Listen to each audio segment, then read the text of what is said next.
We knew it was coming, but it's finally arrived. The end of the Kyler Murray era for the Arizona Cardinals. It's happening right now. We go into the full details. K1's inevitable release. What's next for the quarterback and what's next for the Cardinals at QB. It's all coming up. It's an emergency podcast for PHNX Cardinals now.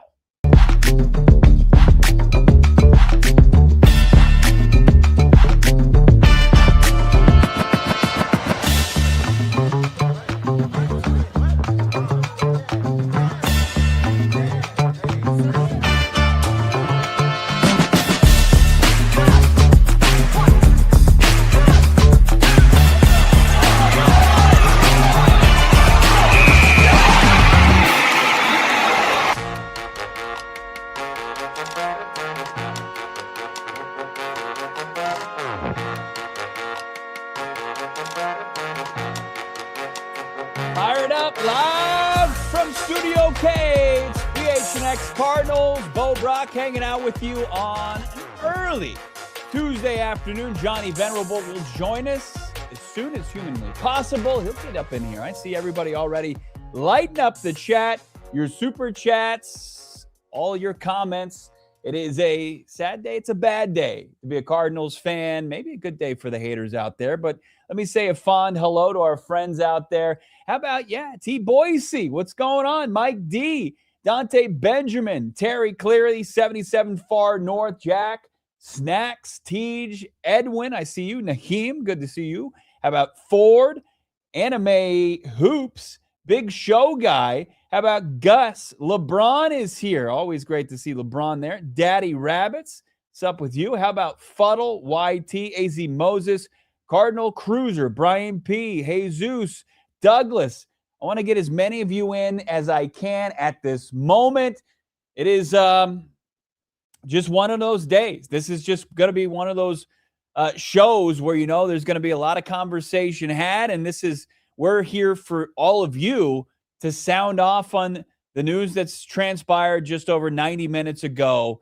According to all the big news breakers, we'll just use one as an example. How about Adam Schefter dropping this along with Ian Rappaport?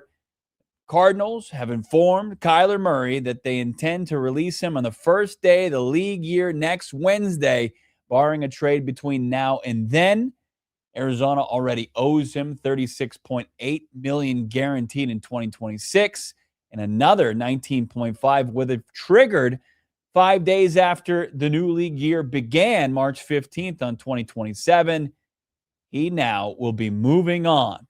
And it's not just the newsmakers that are dropping some insight as far as the end of Kyler's time here in the desert.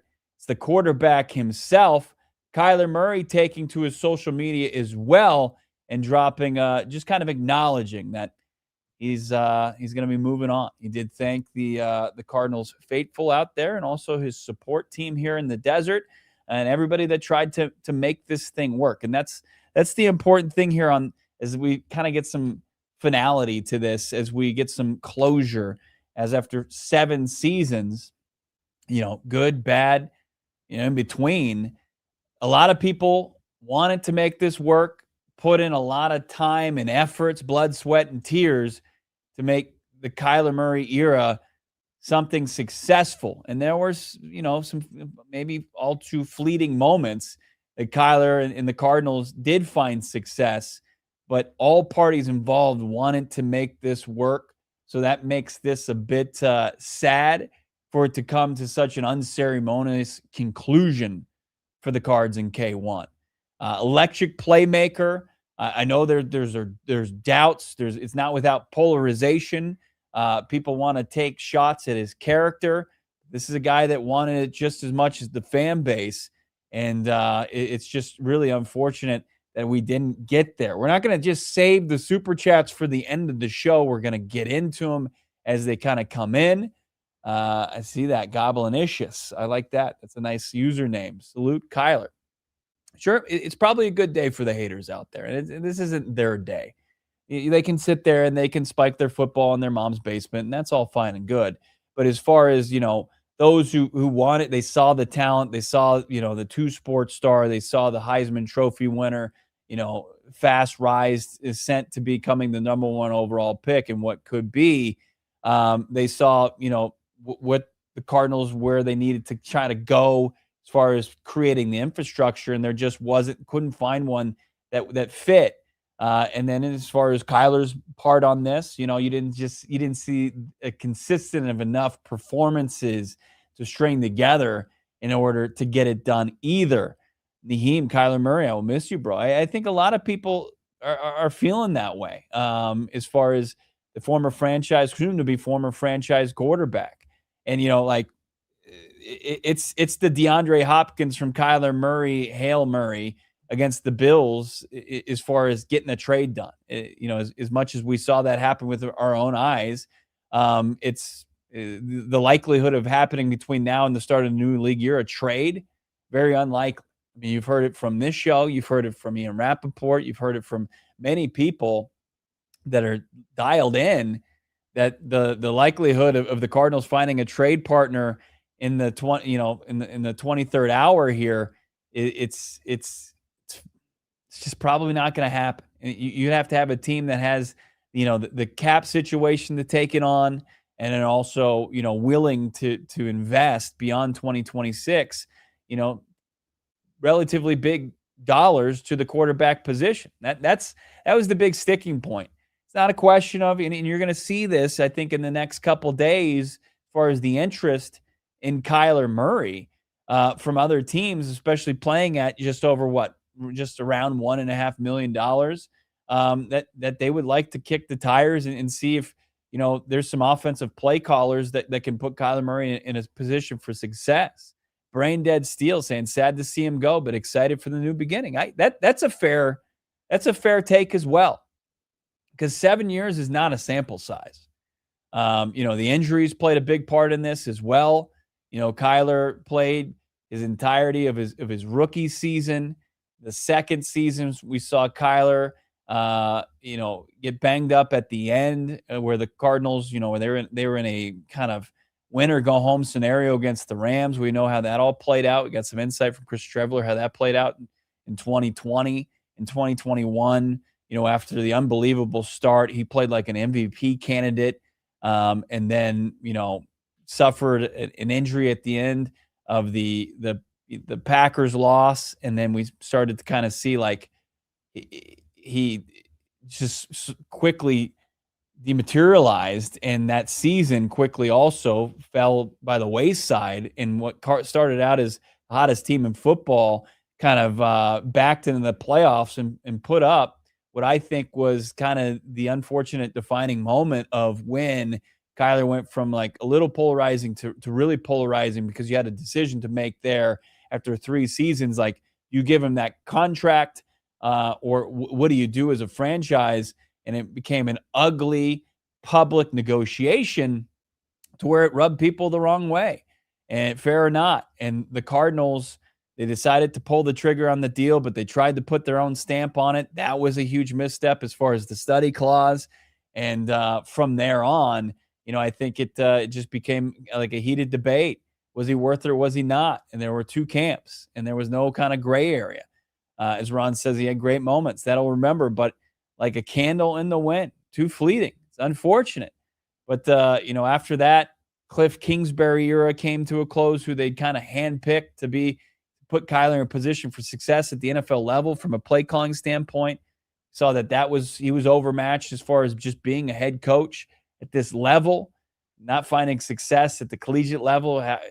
We saw the flaws in that. And then Gannon came in, and he was tasked with, along with Monty, making Kyler Murray into the franchise quarterback that they'd paid him to be.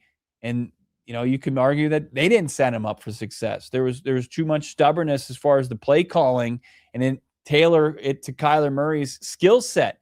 And what's that going to look like? Is anybody ever going to do that? So as far as the Cardinals go, they make this really, it's not going to be a celebrated move. This is the worst of all realities, that you're going to have to just eat this contract. And, right now, the money's out there is the 37 guaranteed, the $37 million guaranteed for this season, but it's not what the ultimate cap charge is going to be. The Cardinals are going to have to wear somewhere between 47 to, I think, $54 million in dead cap, depending on if they do a pre-June 1st or post-June 1st designation. I mean, that to just say thanks but no thanks, we're just going to call it now and be willing to absorb it. It's never fun to root for a franchise that has to make those type of unpopular decisions. Johnny is not ugly crying somewhere right now in a car. I'll tell you that. He is trying hard to get onto this stream. He will get on it as soon as possible. But Sports Hero, he might be ugly crying, but I doubt it. He wants to be a part of this quickly. I want to get into some of these super chats. Let's do it. How about Joe jumping in? Wish K1 well. So much for keeping Monty around to land the K1 trade. Any idiot can press the cut button. Get the cosplaying finance bro off my team. Nobody's going to celebrate Monty Ossenfort for making this decision. He seems he's the GM that is in this seat right now to pull the trigger on it. And I'm not. You can't give him credit for this assignment, but at the same time, I'm not gonna flame Monty Ossenfort for it. Now his task now becomes a very tough one as far as trying to find Kyler Murray's successor and thread the needle of absorbing the dead cap money and then also trying to spend enough at the quarterback position on a market there's not a lot of options, and find somebody that's going to be able to keep the Cardinals in a position to keep Monty Ossenfort employed. And that might not be ultimately what happens. But him and ownership have decided that 7 is enough. And they're not going to wait to see 8 just because they feel like Kyler Murray is the best option as far as this quarterback free agent class, or of course this draft class, which only seems to have one quarterback. Keeping it going. Like I said, this is all about you guys sounding off your feelings on Kyler Murray and what he provided for you over the last 7 years, good or bad. Plex, Monty Ossenfort, Geno Cousins, or Jimmy G equals 0 fans. Yeah, that better not be the options as far as Kyler Murray's successor. That is going to result in a lot of not empty stadiums, but not exactly an even split as far as Cardinals fans to opposing fan bases. They're going to be overwhelmed by the opposition next year at State Farm Stadium. Thanks, Plex. Appreciate that. How about Connor? He's saying fireable offense from Ossenfort. It's a new nickname for Monty, I guess. Good luck trying to upgrade this offseason. Thank you, Kyler. Yeah, I mean, you can't put all the blame on Monty Ossenfort here. I mean, he did come in and he understood the task of finding the coach and building the right roster to build around Kyler Murray.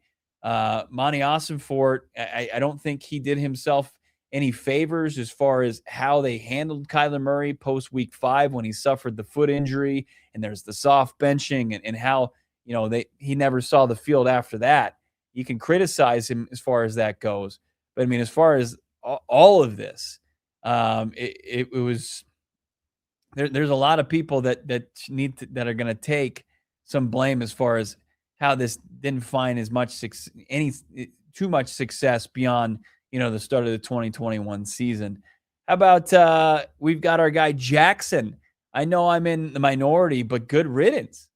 And I'm not going to crush you for having that opinion. I think people wanting to move on and see what's on the other side of what color the grass is on the other side.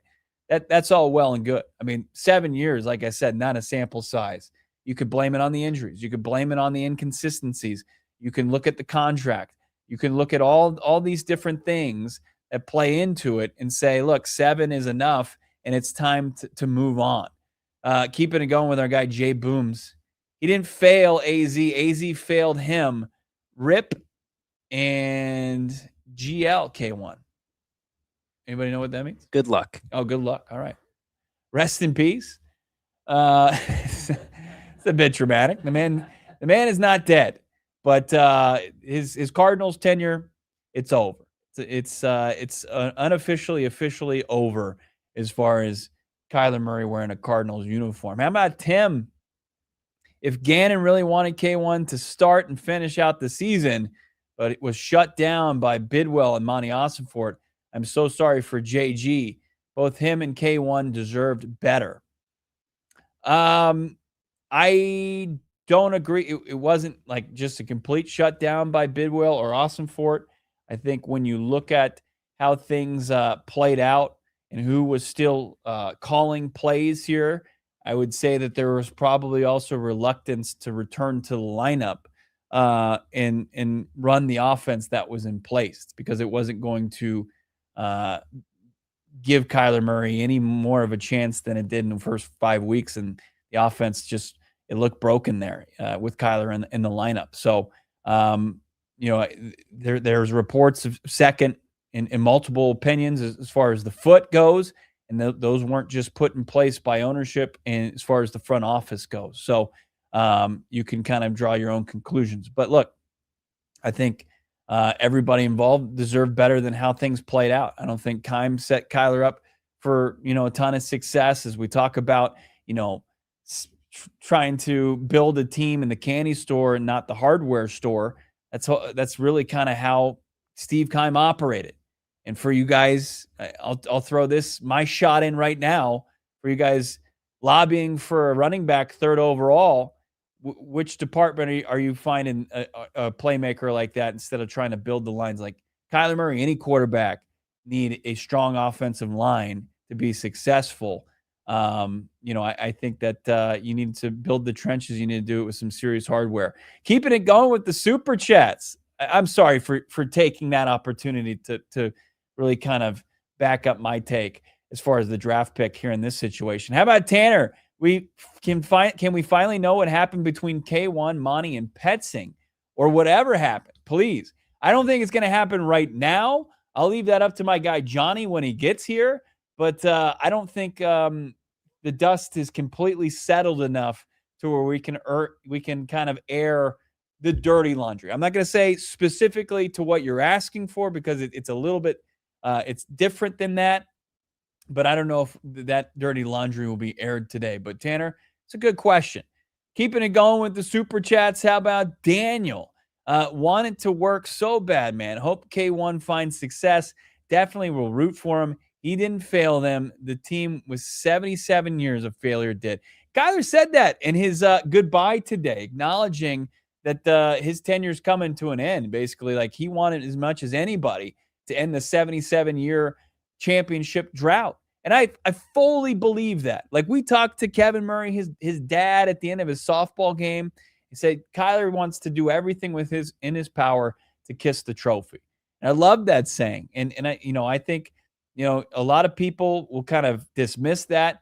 He's as competitive as they come, whether you're playing chess or ping pong or you're out there on the gridiron. Kyler Murray is as competitive as they come. And to try to take that away from him, I don't think that's fair. But yeah, he's one of those players where the skill set, you want to see it work out, but it's unique. It's not cut from the traditional mold as far as NFL quarterbacks are cut. Like we see guys at bigger stature, more willingness to stand in the pocket, find more success, to where you see guys who are more athleticism based get out there and have to kind of carve their own path, where the traditional one has been set in place in this game forever. So it's easy. It's an easy brand of football to root for, but it's a tough one to make work as far as finding consistent wins over the years. Keeping it going with our guy Daniel. He's back. How about wanted to work so bad? Hope he finds success. Definitely a root for him. Didn't feel the team. Yeah. Saw that. How about our guy Larry? Larry, $4.99. Thank you, Larry. Sad to see Kyler go. Wish it could have worked out. One of the few players in my lifetime who fully embraced being a Cardinal.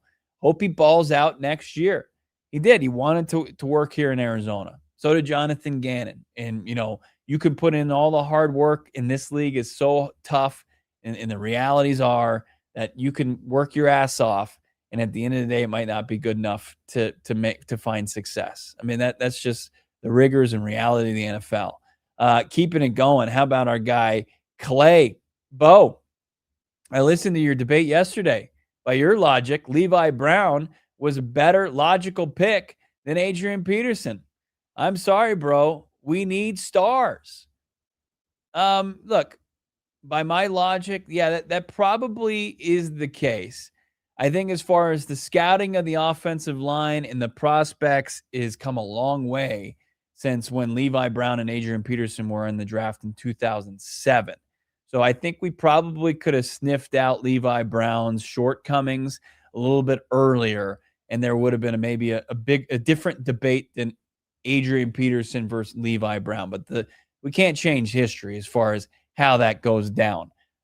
One thing I'll say about Adrian Peterson, as elite as he was, and he was nothing short of elite, guy had 5 playoff appearances and 1 playoff win to show for it. So despite getting elite, non-discussion, elite play from a running back, then translate to a whole lot of success from the team. And that's my whole point. We got our guy, Johnny Venerable. He's jumping into the conversation. Kyler Murray and the Cardinals, they're moving on. It's the end of an era. We continue to cover that and more insight in what led to this breakup. It's coming up next, PHNX Cardinals. Wish the Cardinals could probably go down to Circle K and grab a scratcher to find their new quarterback. Might be the best odds of landing one. I mean, if you're looking for a little more excitement in your day, look no further than the multiplier scratchers from the Arizona Lottery, giving out winners, it seems like, on the daily. They've called multiple scratchers multiplier scratchers because they're all about multiplying the goods in life, like vacation, relaxation, celebration. With over 270 million in prizes available, you could win big enough and do a lot more of the things that you love. Tickets start at just $1. That's all it takes to really kind of up the ante as far as the excitement in your life. Prices go all the way up to $5 million. How about that? Can you imagine hitting that? I'm talking about a trip somewhere warm, maybe a beach, vacation, honestly, just taking a few months off and enjoying it a little bit with $5 million in the bank. The best part, multiplier scratchers are easy to find. With over 3,500 Arizona Lottery retailers across the state, you can grab a ticket wherever and whenever you'd like. So next time you're out, the multiplier scratchers from the Arizona Lottery, get a couple of them for you. Start scratching off and see if you can multiply the fun. Must be 21 years or older to play. Also on this day, heavy topic conversation. Why not sit back and relax with Pure Edibles? If you're in Arizona and into edibles, look no further than Pure Edibles. Pure was founded right here in the state, right up the I-17 in Flagstaff at Noble Herb. And now it's made in Phoenix and available in over 130 dispensaries. That's because they're big time. Talking to Ryan at the beginning of the Cardinals season, we were making our way to New Orleans, and he's all about Arizona. He's all about the edibles game, and they take it seriously. They're not like their competitors. They're not just loaded with sugar. They are a candy company, it feels like, first and foremost. Check out what they got, the gummies, the kicks. They're like Starburst, soft chews, and hard candies. Everything tastes great, and on every 10, the effects are clearly listed, so you know what you're getting into as far as your edibles go. They got options for sleep support, uplifting effects with unique cannabinoid blends using things like CBN, CBG, and CBD paired with marijuana derived from THC. You didn't have to go to weed college to figure that one out. It's just good for you as far as what Pure Edibles offers. Check them out right now in the over 130 dispensaries across Arizona. Grab yourself some Pure Edible products and don't miss out on their new Tower Station AIO. That's right. It's their all-in-one. It's the Mother Road Brewing Tower Station IPA all-in-one from Noble Road. It's the collab that everybody needs to find out about with our friends over at Pure Edibles at the 130 dispensaries statewide. Hello, friends. Welcome in. It's Johnny and Bo, PHNX Cardinals. Bo, how we doing? Anything happened since I joined the show? No. Kyler Murray released by the Arizona Cardinals. And Bo, I think you put it very well. This was coming for some time. Nobody is surprised by this. I will say I am surprised to some extent, like the interest now that he is garnering, because we've been told for many months, it's like, well, he's not going to go to Minnesota. He's not going to go to X, Y, and Z. Like feels like he's going to go to the Minnesota Vikings, does it not? It feels like the Minnesota Vikings, and they should have a sense of urgency to get a player of his caliber in-house. Like JJ McCarthy could be outright cut or traded for a ham sandwich. And then, I mean, Kyler Murray on a $1 million deal or whatever it may be, that's pretty enticing. I mean, like, don't you feel like that's the logical destination right now? Yeah, I don't think a lot of people bought in to the idea that he was going to be released and that he was going to play at just over $1 million a season, like he's going to in 2026 at this point. People wanted to just poo-poo the idea of trading and paying Kyler Murray on his current deal. So now, like, once that, like, what we've been talking about forever has become a reality, it looks way more appealing. It's like it's the Drake meme, right? Where he's kind of saying no thanks to Kyler Murray playing on his current deal, but Kyler Murray on the NFL minimum. That seems pretty appealing to these quarterback needy teams, right? That looks like something that they're willing to take a chance on because there's literally no risk. Like, as we talk about what the Cardinals quarterback future is, if you're the Steelers, if you're the Vikings, if you're the Colts in the Daniel Jones interim, if you're the Dolphins, the Browns, like, you need to be hitting up Eric Burkhart and you need to be seeing what it's going to take to persuade Kyler Murray to play for your team over these other teams. But before that, like, people, it was easy to turn their nose up on the idea of Kyler Murray coming in and playing on his current deal. Yeah. I mean, there's no downside. Like, say what you want about his character, which we feel like he's got good character, and his engagement. I mean, like, we've really never had to see Kyler Murray go in and, like, win a job. I mean, like, if they bring him in and, like, Geno Smith and they're like, win this job, that's going to be fascinating to watch. But, you know, that we're getting ahead of ourselves, or at least I am, and just, like, kind of to contextualize everything. And I want to bring up a super chat. Typically we wait until the end of the show to bring up super chats, but I thought this was a good talking point and some clarity. And Bo, apologies, I don't know how much you've covered on this, but, like, the ending is, here's the ending, is that Jonathan Gannon was all in with Kyler Murray, and Kyler Murray was all in with Jonathan Gannon. And the series of events that took place in the offseason of 2025, losing Clayton Adams, regression in certain players, Marv not taking the next step, James Conner getting injured, Jonah Williams becoming the worst right tackle in the NFL, like, all of that compounded. And you sit there and we're watching this team in joint practices against Denver, and we're watching this team in week 1 and week 2 not look efficient offensively. What happened, Charlie, was that there were people in that building that wanted Jacoby Brissett to play, that believed that Jacoby Brissett could unlock their vertical passing game. I don't believe Jonathan Gannon was one of those people. I think Jonathan Gannon took the advice of Drew Petzing, among other people, and said, okay, Kyler Murray, truthfully, was not able to play against the Colts. And when that happened, they said, okay, we're going to use this as an opportunity to reevaluate the offense. From there, I think you can connect the dots. Both parties parted way amicably. Kyler Murray eventually getting placed on IR, wanting to go to another team. Drew Petzing wanting to play Jacoby Brissett. Monty Ossenford wanting to play Jacoby Brissett. I'm not saying Jonathan Gannon is without fault. He's the head coach. He should have never have let Clayton Adams leave. But Jonathan Gannon was a supporter of Kyler Murray till the end. Yeah. And I can tell you that Jonathan Gannon was pro Kyler Murray playing again last year, and he didn't.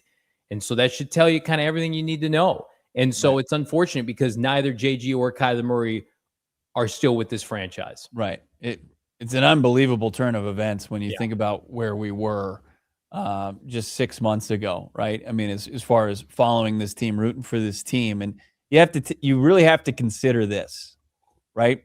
After that Colts game,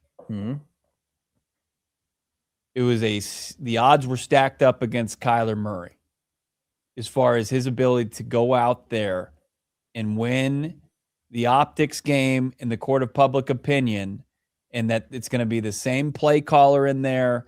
And now you've got a performance that people are now going to pit your next upcoming performances against. Now, if you were to bet on yourself and say, hey, I can outperform that, that's fine. But he understand the variables that played into that and how it stacked the deck against him. There was like the reality of him going back in there, retaking the starting reins and finding the success, especially the one a lot of people were clamoring for as far as the downfield passing a game. Like that there wasn't a reality where that was going to kind of take flight. And I think at that point, everybody was just willing to take this as a loss and everybody kind of button up and say, just the things that they needed to say as far as in front of the press or go into hiding. And yes, find just the most amicable way to the finish line. Yeah. The Cardinals thought that Kyler Murray was going to try to play against Tennessee. And they got off the private jet that day. Indianapolis. My mistake. The Cardinals traveled to Indianapolis with an idea that he could play. And his calf or his foot? His foot tightened up on the flight. They got off the flight. He said, I can't go. And they said, okay. And I can tell you definitively, like, offensive coaches saw that as an opportunity to insert Jacoby Brissett. And Bo, to your point, Jacoby Brissett performed. And they said, this is our best path forward. Because you remember, Kyler Murray, Bo, you watched him, was active and healthy on the practice field, running around. We got that promotion from Adam Schefter saying he's going to play again on Monday Night Football. He never did. He never came back. So, like, I do think had Kyler Murray never gotten hurt, I wonder if he would have been outright benched. I wonder how bad it would have had to have gotten. Because I do feel like this, with Drew in particular, this conclusion was inevitable. The Cardinals tried, we've reported this before, I tweeted this out, like they tried to trade him at the deadline. And this is something that we haven't been able to echo until now, but Monty Ossenford and Jonathan Gannon had a conversation, and it just, nobody wanted Kyler Murray at the deadline last year. Now that was more difficult because of the fact you're taking on a quarterback midseason. There were not a lot of glaring holes. Daniel Jones hadn't gotten hurt yet. JJ McCarthy had just performed well. Like Bo and I were tracking this kind of thing. And so, we talked to people that still thought they could get a pick for him this offseason. Benjamin Albright's been on our show, said a day 2 pick. The contract was the reason he's not being dealt instead of traded. And here's what I'll say. Like, you can't be frustrated with Monty Ossenford about that. You can be frustrated about a lot of things with Monty, and this is why they're going to turn around and sign Malik Willis for $30 million next week or $25 million. Right. Monty Ossenford tried to move this deal. He could not. They made it work with Kyler Murray for 3 seasons after he signed the deal. I mean, Tua got his deal last year, and they're cutting him now.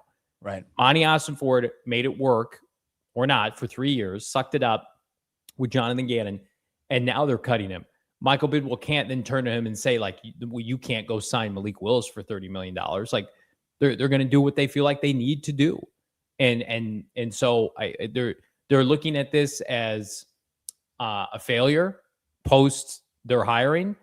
And I do think that, listen, at the end of the day, when they were sitting 6-4 at the trading deadline or at the bye week in 2024, I expected Kyler Murray to be the quarterback of this team for the next 3 to 5 years. And I just told somebody before this, Bo, to ask me, like, was this always the play? No, like, Jonathan Gannon and Kyler Murray thought they were going to win last year. And if they had, or at least got close to it, Kyler would be the quarterback this upcoming season. Well, there needed to be clarity as far as who you prioritize, as far as who you had the most conviction is going to lead you to success. And if you prioritize Kyler Murray and you prioritized Drew Petzing, you don't have any priority. And that's unfortunate because they can't work together. Drew Petzing's offense and Kyler Murray skill set, they're not a match. No. So you should have realized that when you go, 2-5 down the stretch in 2024, and you just, completely the wheels fall off as an organization when you were going into the bye week at 6-4 atop the NFC West, this gauntlet NFC West, just a short season ago. You should have read the writing on the wall. Like, we're either buying into this quarterback or buying into this offensive play caller. They tried to have their cake and eat it too.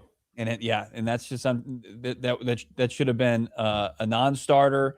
And like you had been pounding the table, if Jonathan Gannon was a Kyler Murray guy, he couldn't be a Drew Petzing guy too. And that decision should have been made, in January of 2025. And now we sit here and everybody's gone, except for Monty Osborne. Right. And the Drew Petzing dynamic, I know people will downplay that like close to the team.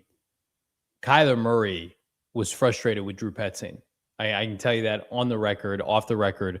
Kyler Murray knew that to continue in that scheme, Bo, was going to diminish what people thought of him. Right.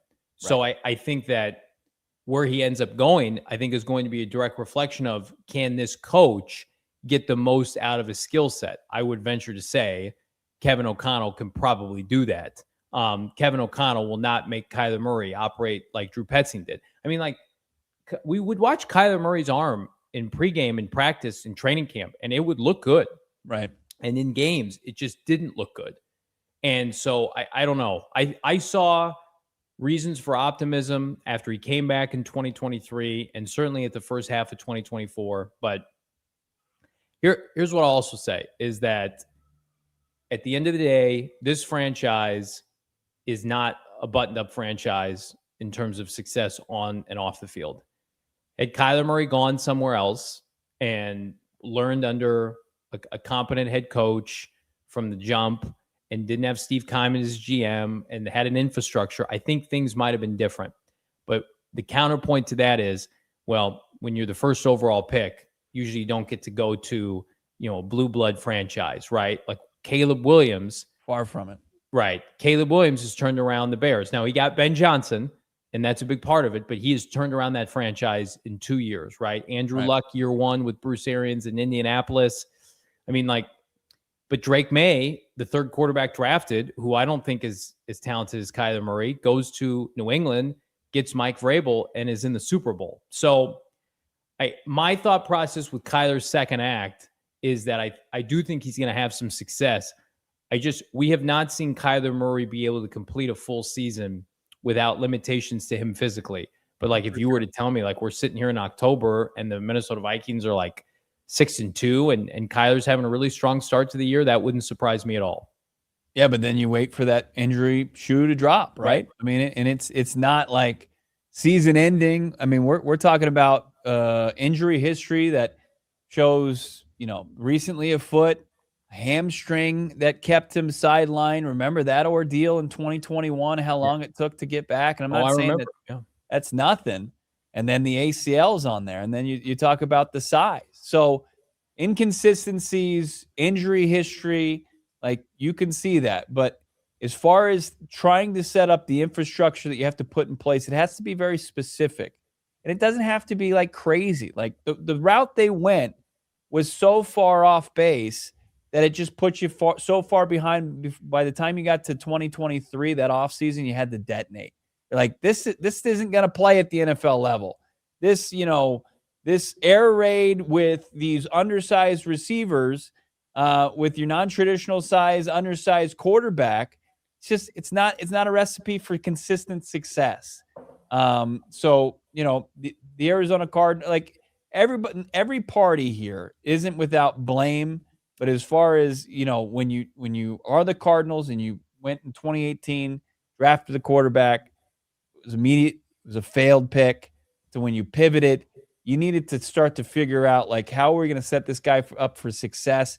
And they cut every corner. Yeah. And that's what sets you up for just failure. I mean, look at the first round picks post Kyler Murray being drafted. Kyler Murray's drafted in 2019. In 2020, they select Isaiah Simmons. In 2021, they select Zaven Collins.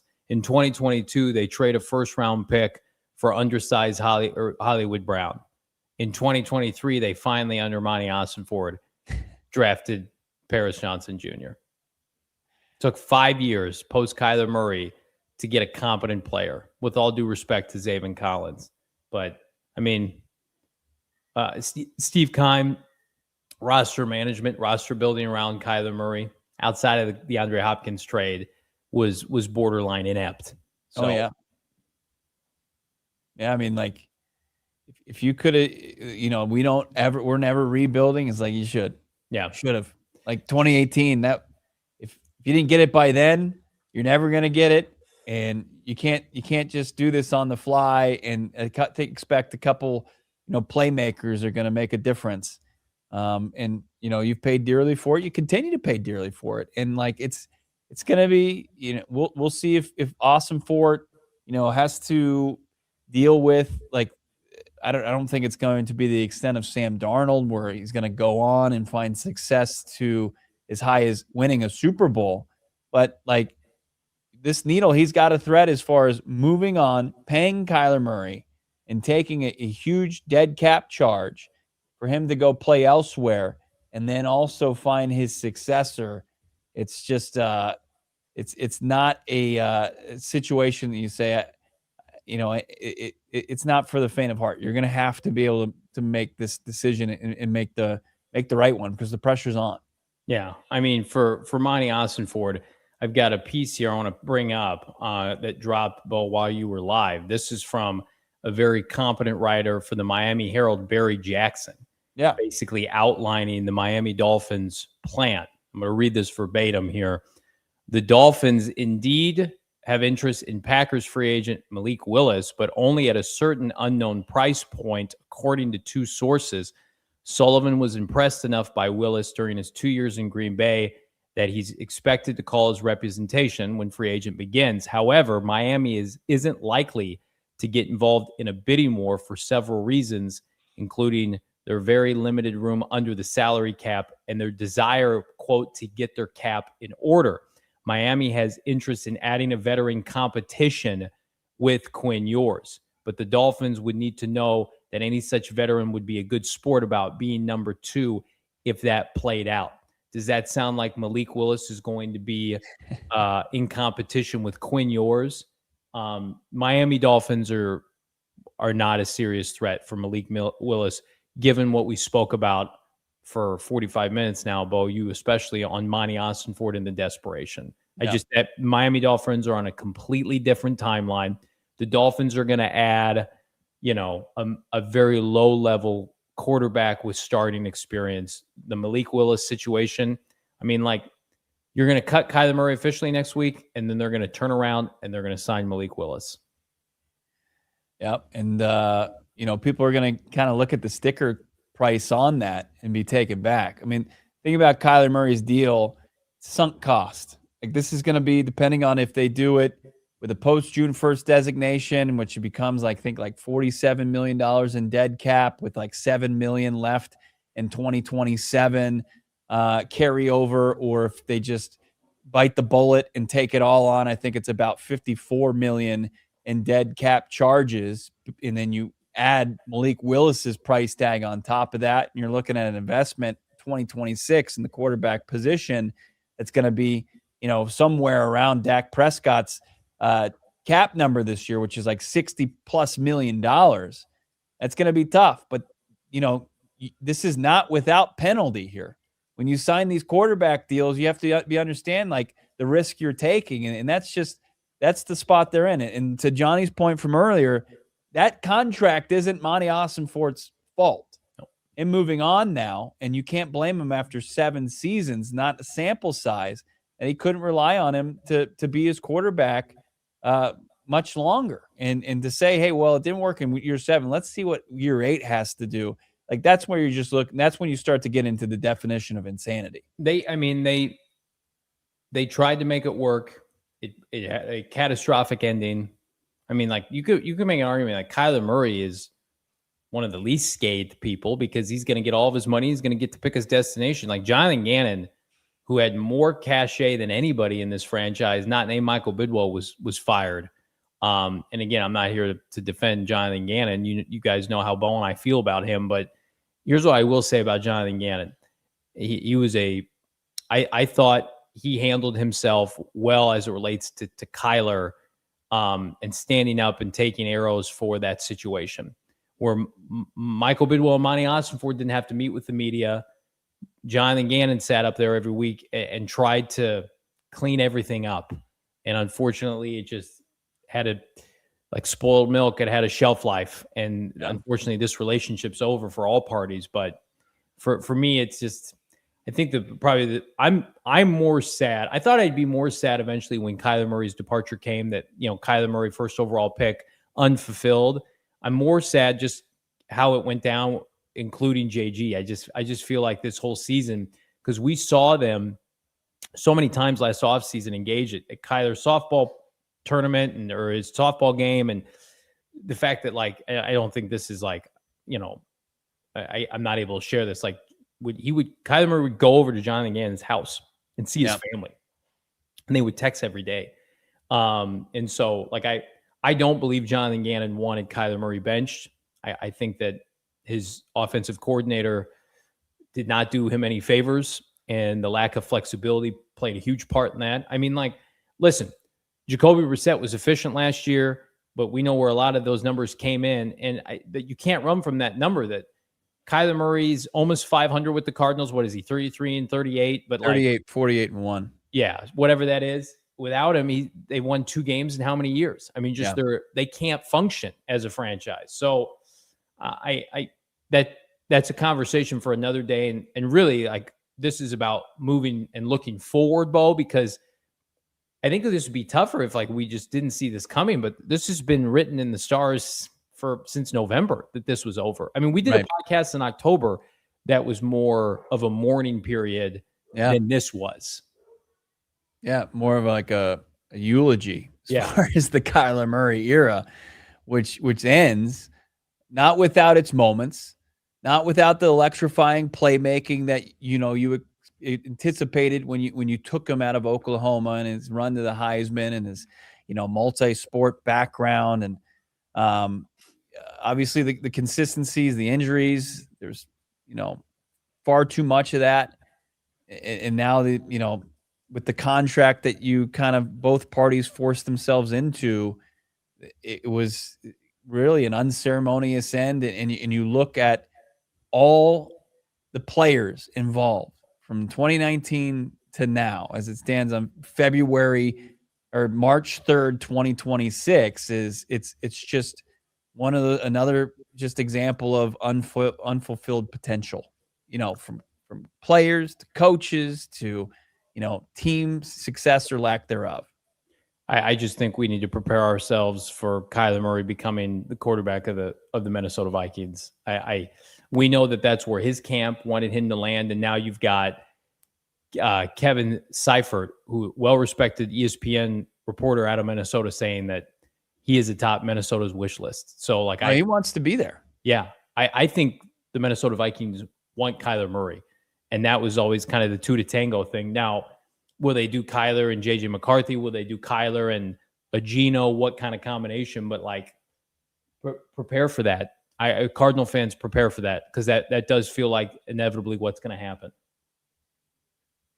I don't know why Josh is saying he's sorry, but the ACL is the only injury in the last 7 years. Not true. He was injured in the finale of 2020 when they were trying to make the playoffs. He was injured in 2021 when the team was, after that Green Bay Packer game. I was there, and then he was absent for about a month, missed about a month, came back and played well, but wasn't fully. He was injured before the ACL too. Yeah, and he was hurt. Yeah, he's been hurt every year, but 2024. I don't think he was hurt in 2024. Let's talk about that. We'll put a kind of a bow on this here. We'll talk about landing spots for Kyler, what we think his future holds as far as how much higher is the ceiling for a Kyler Murray, and of course the Cardinals options post, and then we're getting into what a regularly scheduled show was. This isn't the only. This is the highest profile cut they're going to make, but there's going to be more high profile cuts. And there's reports out there backing up those claims. It's all continued to come up here on PHNX Cardinals. All right, our friends over at Husband and Wife Law Team, they want you to know that who you hire as a lawyer, well, it's important. Do your research. It actually matters. That's why Mark and Alexis Breyer, they make it crystal clear that they are about getting the results you deserve in your case. Whether it's serious injury or if you're dealing with a wrongful death, they've got the specialists that specialize in that specific area that only 1%, under 1% of the lawyers in Arizona can really kind of talk about. They've raised their 8 kids here in the Valley of the Sun, and their entire focus has been client results and giving back to the community, this community. They actually go to trial when necessary, and they give you access to your attorney. There's no runaround. There's no phone tag. You actually get to talk about your case when you feel like you need a clarity. If you've had a serious injury, call the husband and wife law team today, 602-783-8841, or visit the link in the show notes, the husband and wife law team, and tell them Johnny and Bo from PHNX sent you. Wrapping things up, talking about K1, and telling you about our friends at Circle K. We'll just honorary call it Circle K1 today. How about that? That's our little homage to the Cardinals' former franchise quarterback. Shout out to Circle K, who's always there for me. It's right there in my corner.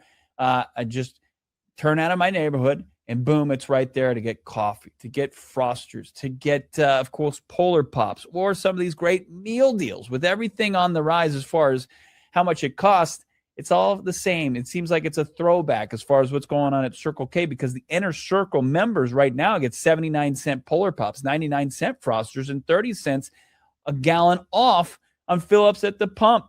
When you visit 5 times, you can get 30 cents a gallon off. That's real savings that you're going to want in your back pocket. And did I mention it's a free membership? They've got those drink deals, dollar cookies, legit meal deals, $3, $4, $5, pizza, hot dogs, breakfast sandwiches, all covered any time of the day. Circle K is right there. Do yourself a favor. Join the Inner Circle for free by downloading the Circle K app today. Terms and conditions apply. For participating locations, visit CircleK.com for all the details. Hit that like. Over 700 people watching live right now. You posed a question before the break. That's an interesting one. What is Kyler Murray's ceiling now? I don't think it's a hot take to say, like, physically he's not what he was pre-ACL. Now, he also didn't play for the majority of last year. He's been on the shelf. He's been healthy. He's been, not being hit. And I think that will serve him well.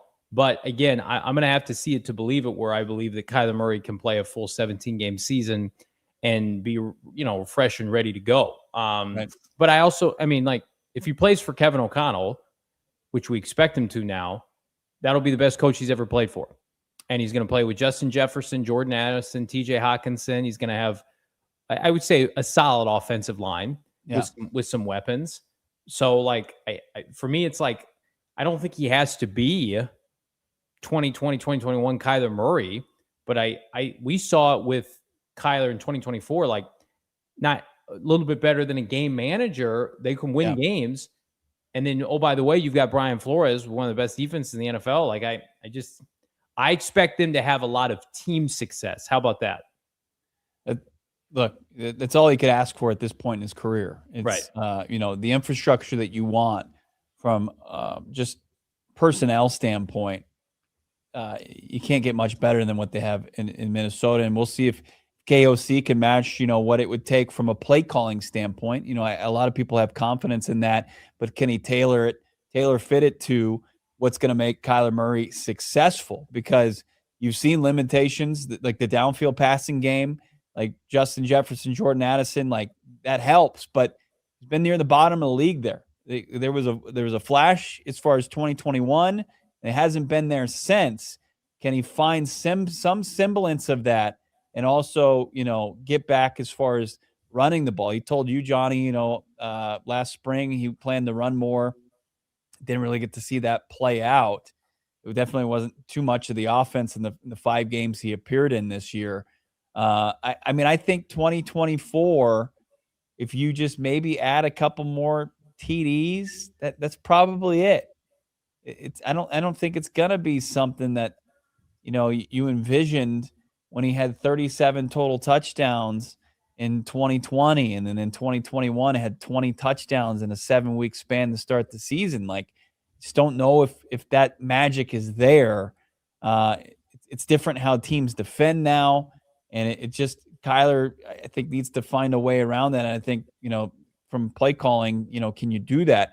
I think, and this might be a hot take, if Pittsburgh doesn't plan to run it back with Aaron Rodgers, I think Arthur Smith and Kyler Murray, I think that's a favorable offense for him to play in. Yeah, I agree. I just outdoors in Pittsburgh with Mike McCarthy as opposed to indoors with Kevin O'Connell, and he grew up a Vikings fan. I just feel like this has been in the works for some time. And Eric Burkhardt, as you mentioned previously, was not going to do the Cardinals any favors, and they shouldn't. I mean, this is a player that's looking out for the player. And I would also argue like the Cardinals, and this is the ironic thing.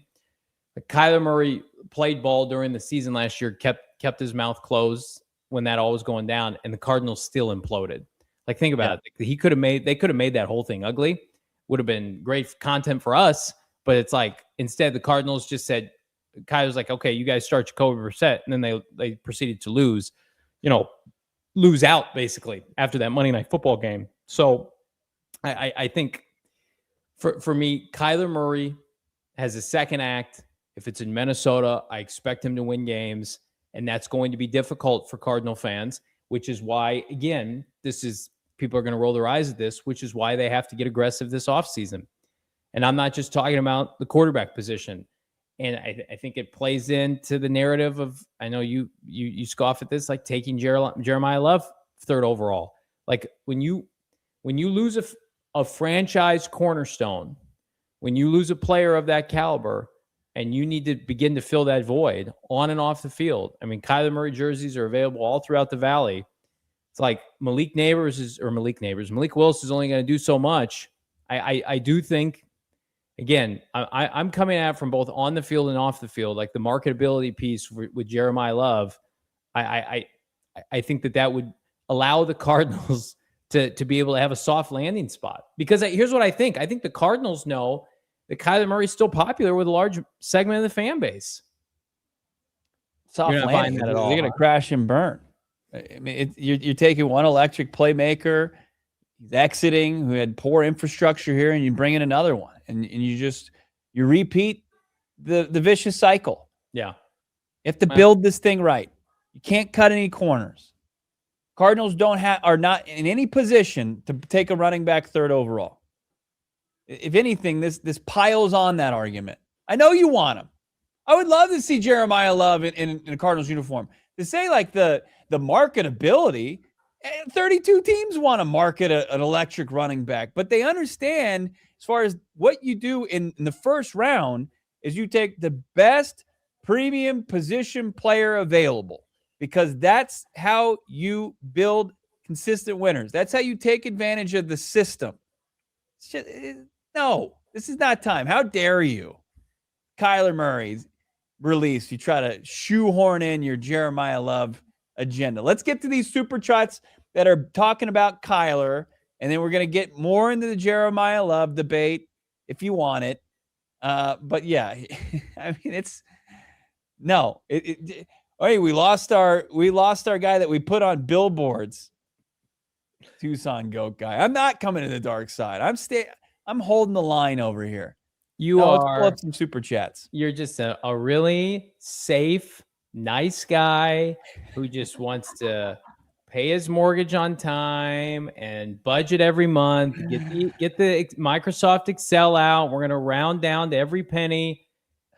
This franchise is desperate for relevancy, desperate for cachet, and you've got a general manager who's 15-36, doesn't have a Pro Bowl or an All-Pro drafted to hang his hat on in a draft. And this is where I keep coming back to it. And then we'll get to the super chats. This draft is different. It's graded on a curve.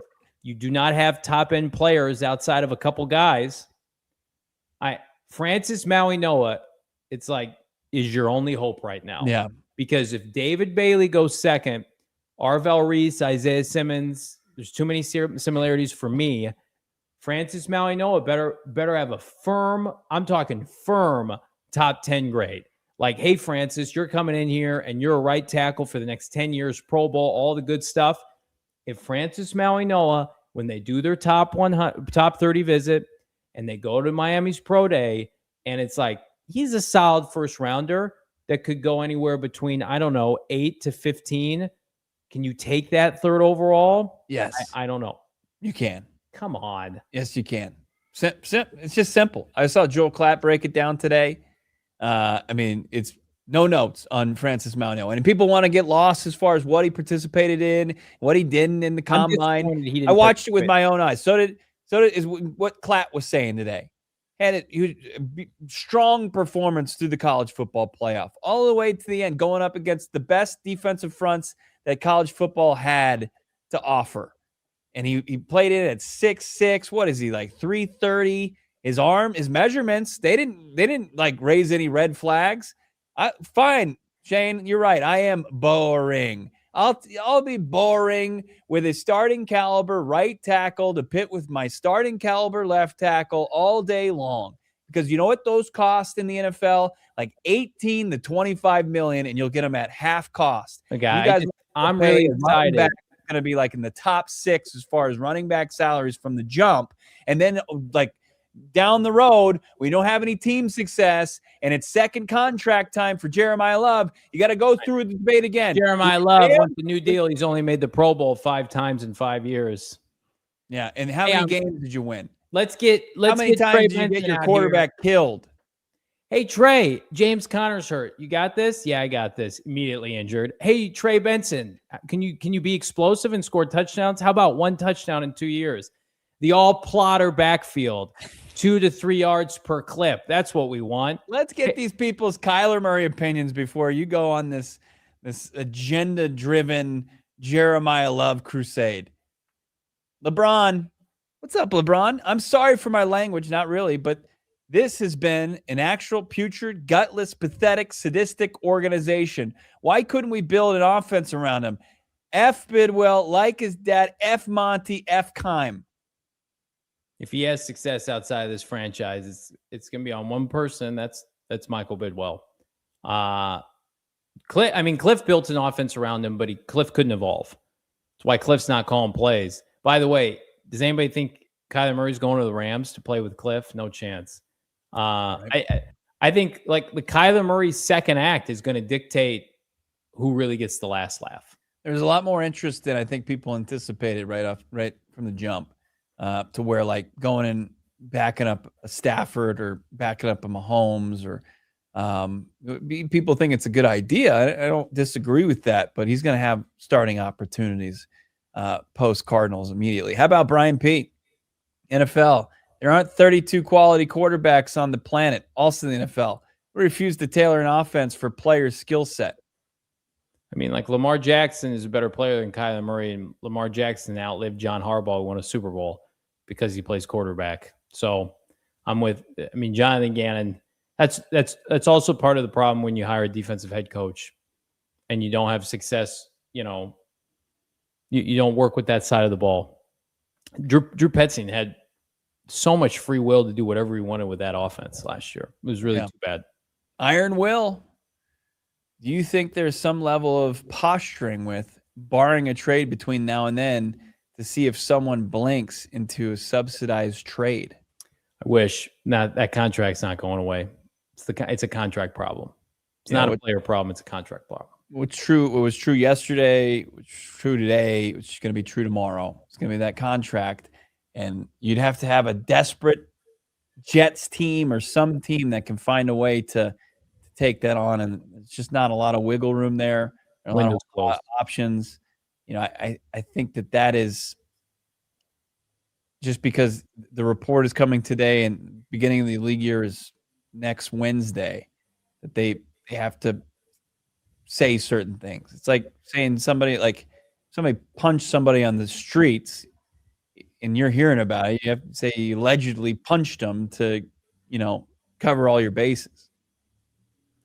Next super chat. Monty was in a lose-lose spot. Week 2026 draft. BW equals trash. Monty could have pivoted early last offseason, tried to sign Sam Darnold. He could have tried to get a different quarterback in-house. They could have cut bait with Kyler when he got here, but the selling point for Michael Bidwell when they hired Monty and Gannon was to try to make it work with K1. Mm-hmm. And so, you could make an argument that this is Monty's first real offseason to try to do something different. Keep it going. AZ Moses. Want to blame someone? Blame JG. His inability to move off putzing when he refused to build an offense around K1's skill set. His final nail in the coffin. He was in charge of the staff.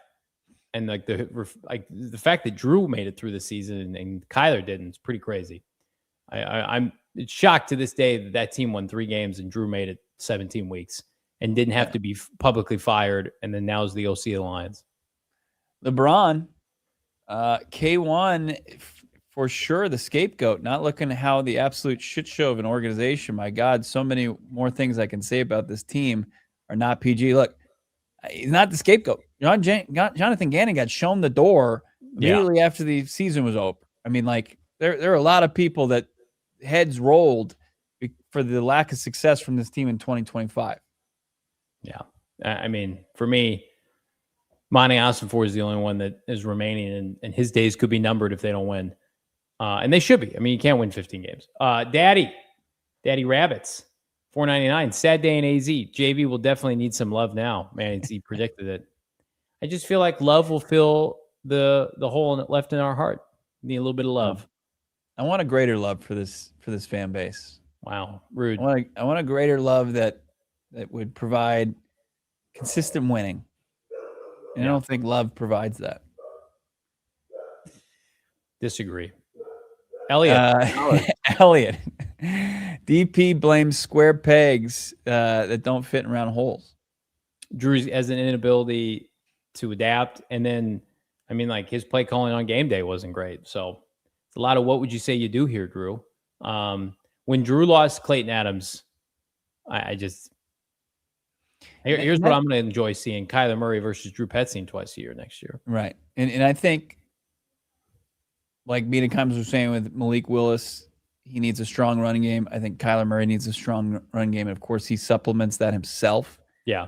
But once they were dead on arrival with the run game, I know we wanted to see the downfield passing thing, but that the offense is just never going to work with Kyler Murray if you didn't have a run game in place. No doubt. 100%. Let's get to this next one. Arjun, $4.99. Can someone explain how any of the available QBs are better than Kyler Murray?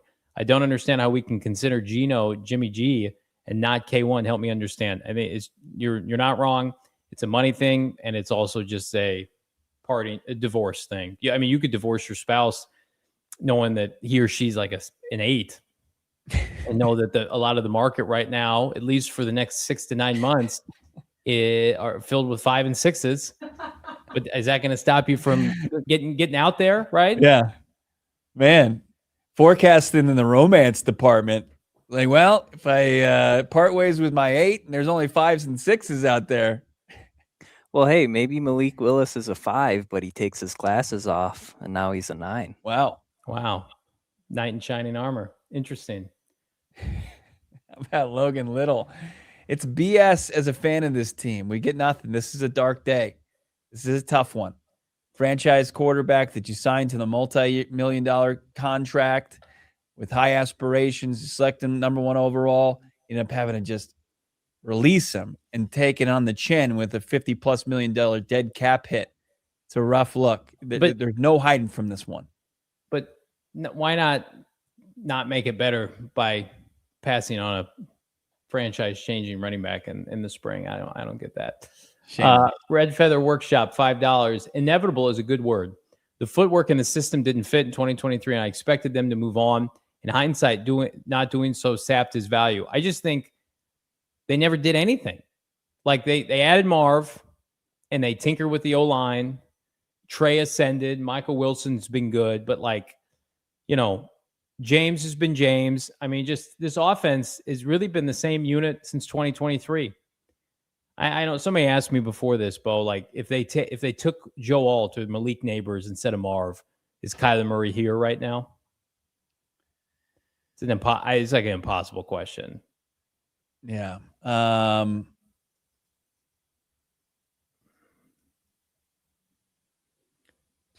Probably not. No, I would say. Although I do feel like Malik probably would have played better, like to Kyler's play style. Exactly. I mean, as far as more underneath, more underneath with him, no doubt about it. Malik's a little bit more like D-Hop. Evan. Yeah, go ahead, Bo. What a birthday gift, Cardinals. I have been and still am one of Kyler's biggest supporters. I hope he proves everyone wrong. I'm excited to see what the offseason brings us. Hashtag Loverboy. Loverboy. Love it. I'm a lover boy. Happy birthday, by the way, Evan. Happy birthday, Evan. What a sad birthday.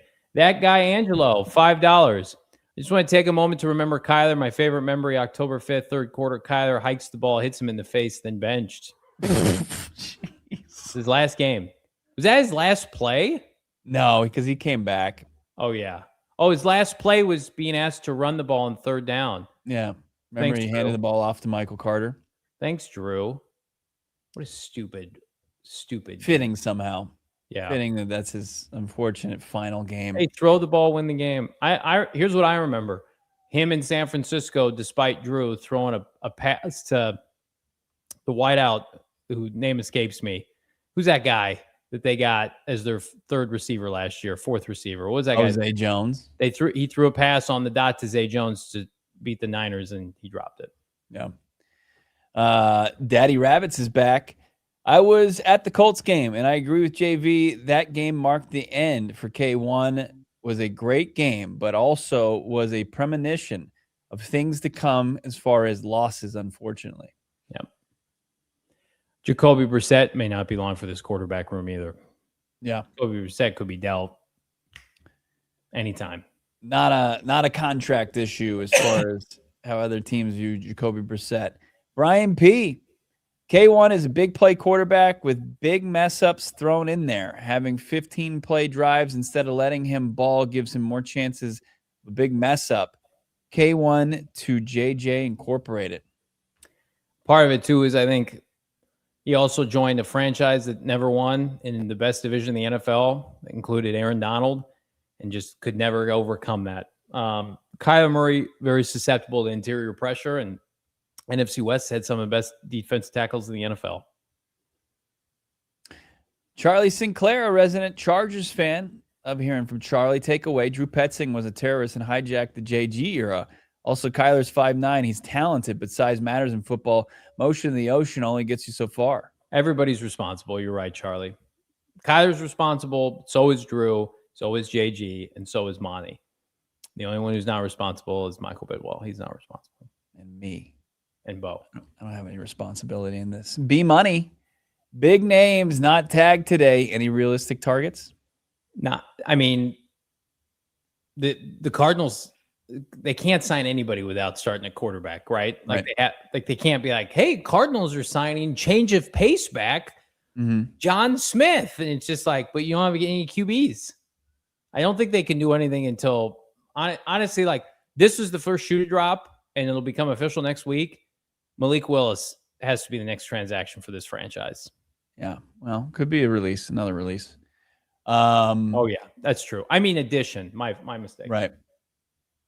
Yeah. All those great left tackles people Shut up. telling me about. Go to the next one. Desert Vulture. $5 necessary free agent Malik Willis 2 for 55. High signing bonus prorated. Kenneth Walker. That'd be fire. RB 4 years, 36 million. Steal from the rich because we are needy. I would love Kenneth Walker. I don't see if Monty's not taking Love, he's not paying big money for a back. I think we were going to talk about this today. You just bring it up now. Like the Matthew Berry pointed out, he had heard that the Cardinals are going to go cheap at running back in free agency. Tyler Algier and Rashad White. I'd rather have White, even though he's like almost 28. He's like 28 now. Yeah, I don't know. That's tough. There it is. Yeah, Matthew Berry. Read it, Johnny. Yeah, unless they re-sign Connery, they're going to cut him. They're likely going into the season with Trey Benson and a lower-end free agent running back. Good God, to pair him with and have a running back by committee. Talk about a snooze fest. Think someone like Rashad White or Tyler Algier. I like both of those backs in a backfield that has an alpha. Like, stop trying to make Trey Benson happen, Monty. If Trey Benson goes into this year as the presumed starter, I might be out. Trey Benson can be a backup to a good starter and then show what he can do when he's called upon. I think it's a huge mistake saying Trey Benson, career 1 touchdown and missed games, is the guy this year. But it's also outside of Jeremiah Love, that class falls off a cliff. It's not a good year for day 2 running backs. Man. Not at this point. Keeping it going with Charlie Sinclair. Cards can't afford to draft Arvell Reese after Isaiah Simmons' experience. He's 2 years away. Draft Love and sign Willis. Let's rock. Let's flip and rock. That would rock so hard, Charlie. And my co-host is out here saying, let's plot our way to 5 wins and no juice. That's right. Let's let Aiden Hutchinson come free off the right side of the offensive line and just murder Jeremiah Love. Willis. Jump cut. He'll get out of his way. Sean, K1 is today's version of Jay Cutler. With that being said, let's go Malik Willis. Yeah, he's the modern day Jay Cutler. I mean, Jay Cutler made, I think, an NFC Championship game. Jay Cutler had more postseason success. How about Jacob? Go ahead. Keep going. I heard the Jets could be in on Malik Willis. There's no way I buy that. Zero chance. Their beat reporters speculated that because they have so much money. If you want career suicide, Malik, that's where you'll go with your head coach falling asleep. They franchise tagged Breece Hall. Poor guy. I feel for him. I just want to reach Garrett out Wilson on their contract. Decent offensive line. I mean, it's something to monitor. I just think when it comes down to it, like the problem with the Jets and all that money, Johnny, is like driving the price up. Right. It's the only issue. They just signed Justin Fields last year for two for 40. Right. They're going to sign Malik for 2 for 60. What do they do? No. Their eye is more so finding a quarterback in 2027.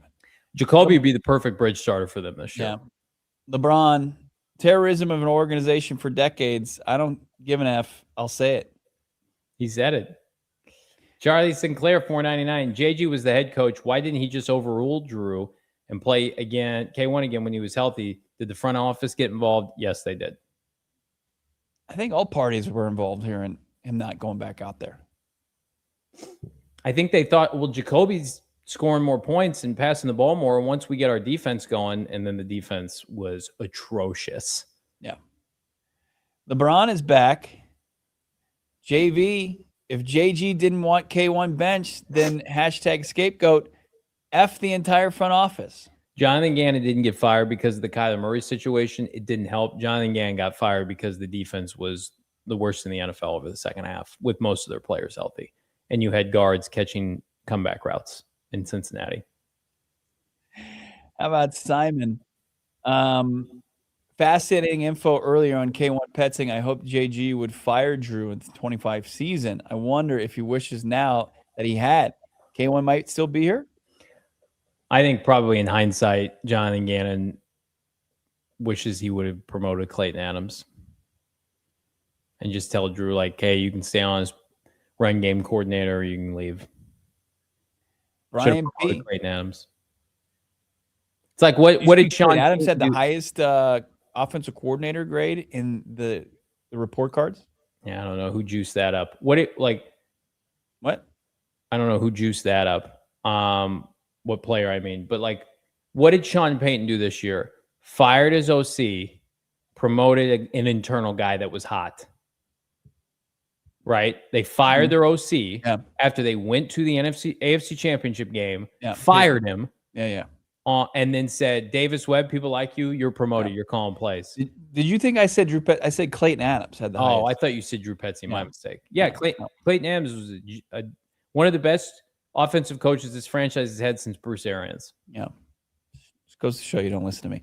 Logan. What'd you say? I guess Brian P. Why take forever to make moves? Other teams sign our sloppy seconds would hopefully reduce competition for players we're after, or does no one want our guys? Which guys are we talking about? Just as far as how the Cardinals, I think, operate as a team, and they just take forever to, make a decision on their futures. I mean, they would have traded Kyler months ago if they could have. But like I think they're free agents. I don't think they're gonna have a huge market. The guys that they cut and release, and the guys that are outright free agents, with all due respect to like the Jalen Thompsons of the world, it's such a good safety class. I just think it's not 2023 when you lost two premier free agents in Zach Allen, Byron Murphy. It's different. Yeah. Hit that like button. 800 people in here. We're commercial free the rest of the way, which I love. Thank you to all our sponsors out there. Logan Little, media member and fans of other teams all of a sudden think Murray is a good quarterback. Well, Bo and I talked about that. It was like, just wait, they'll cut him, and then people will be like, you can go to the Super Bowl with Kyler Murray. And then he'd be a part of this franchise and be like, well, Murray doesn't study, he plays too many video games, he's a huge problem. So it's funny how that works. I mean, we're looking at, half glass full approach at Malik Willis.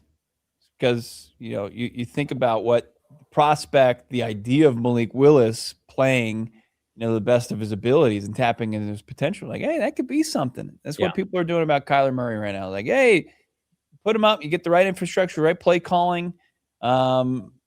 This is something that could work. And there's very little risk, even more so with Murray playing at just over $1 million. How about Joe? JG chose Dr. Evil over Mini-Me. # Willis, # Maui Noah.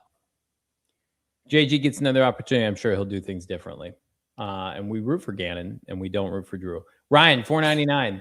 The Hail Murray happened during my wedding reception. Shout out to the Wigwam Resort. Phenomenal place. It was a great memory. I'll never forget. Thanks for everything, Kyler and K1. Man. Yeah, so that... your wedding reception in 2020, that probably was tough. Wigwam, like we should have known when it rained and the Cardinals were staying at the Wigwam for the 2022 season and like it flooded. That season was just going to be doomed. Bad sign. Yeah. Espo, GM. Remember who's this? Greg Esposito? Yeah, who's I'm this? not familiar with him. Bow tie guy. We're launching an investigation on Bo's disdain for Johnny's love of love. Johnny does love. And, good for him. Players. A lot of teams have a solid right tackle, not win, but you add a Hall of Fame running back to the equation. I like those odds. I just like them better. Do you? Yeah. Have they worked out before? Has recent history been kind to those guys? I think a lot of those are extenuating circumstances.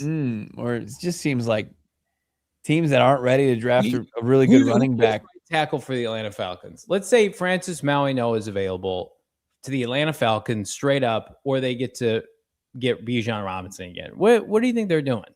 They're probably saying, we're going to go with Bijan Robinson. They're not going to go with a right tackle over what they've got in Bijan. Weren't they going to take Paris? Huh? Weren't they going to take Paris? I don't remember. Paris went 6, and then... Did they not have a left tackle? They had Matthews. This argument is so dumb because they have a left tackle and this draft class isn't great. It's not, you're coming at me from a place of like, this is what I always believe. I think this is a very specific set of circumstances. Listen to Johnny. You're coming at me. You're bullying me. I didn't say, but you're making, I think Jeremiah Love is going to be a great running back. You keep calling him a Hall of Famer. And then also, on the other side of this, you're making Francis Mauigoa out to be some schlub, dirt McGirt right tackle. I say that. Here's what I'll tell you. Francis Mauigoa can still win me over. I'm disappointed he didn't work out at the combine. I think it's fair to question guys when they come into the NFL and people are like, well, he can't play left tackle. He can only play right tackle. It's like, Penei Sewell plays right tackle because they had Taylor Decker. And they're like, well, Penei Sewell can play either. He's a generational tackle prospect. Is anybody talking about our buddy Francis like that? No, they're saying probably a right tackle, maybe a guard. We like him. Do you see the monstrosity who's playing left tackle for them? He was like 6'9". He's a monster. He's the mountain. Projecting to the next level, though. I mean, like, he projects as a solid starting caliber tackle. And he didn't show it to you at the combine. You didn't get to see him running his skivvies, Johnny. but you got to see him make a run through the college football playoff and go up against Ole Miss's defense and other strong defenses, up until the national championship where he held his own. He's 6'6", 330. His arms are what, 33.5.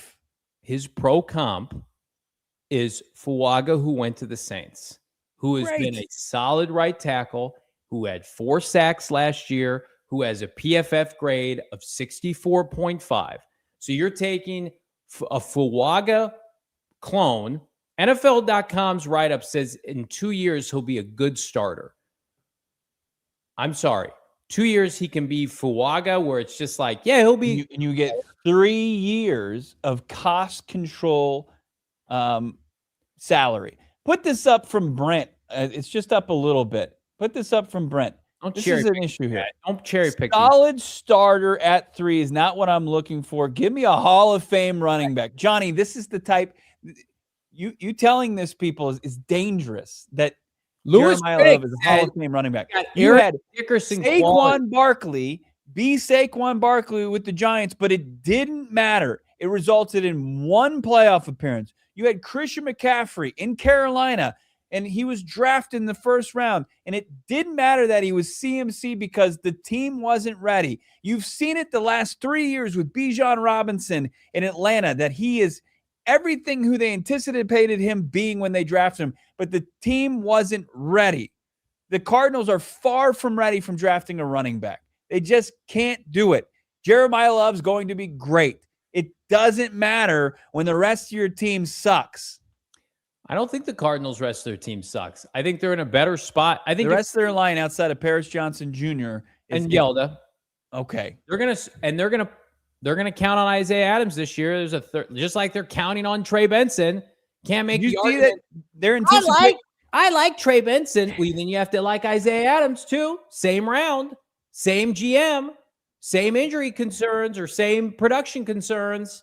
You're taking a guy. The thing is, you're taking a guy at a premium position, 6 spots higher than maybe you should, over not taking a premium position at all. Because I don't like this draft. I don't like this draft. Take as many good football players as you can. A solid right tackle is not better than a Hall of Fame caliber running back. As far as drafting in the first round, fumble in college. He has never fumbled the ball. Neither is Maui Noah. You can find solid right tackles outside of your first pick. Oh, you can? Yes, you can. Austin Ford's 1 for 1 drafting a tackle of note. You could get one at 34. No, somebody said today there's teams are going to start to make a run on tackles in this draft. There's going to be 7 to 8 first-round tackles this year. Go up and get one. Give more assets to this draft. Can I? So you can go to the candy store and buy dinner. I'm not saying use future picks. Let me ask you this: do you think there's a possibility that Maui Noah, is outperformed by another tackle in this class? Like down the road? Yeah, like he is not the best tackle in this class. Do you think there's a possibility? Yeah, there's some pretty athletic freaks in it. For sure, 100% he could be outdone by. But he's the best prospect.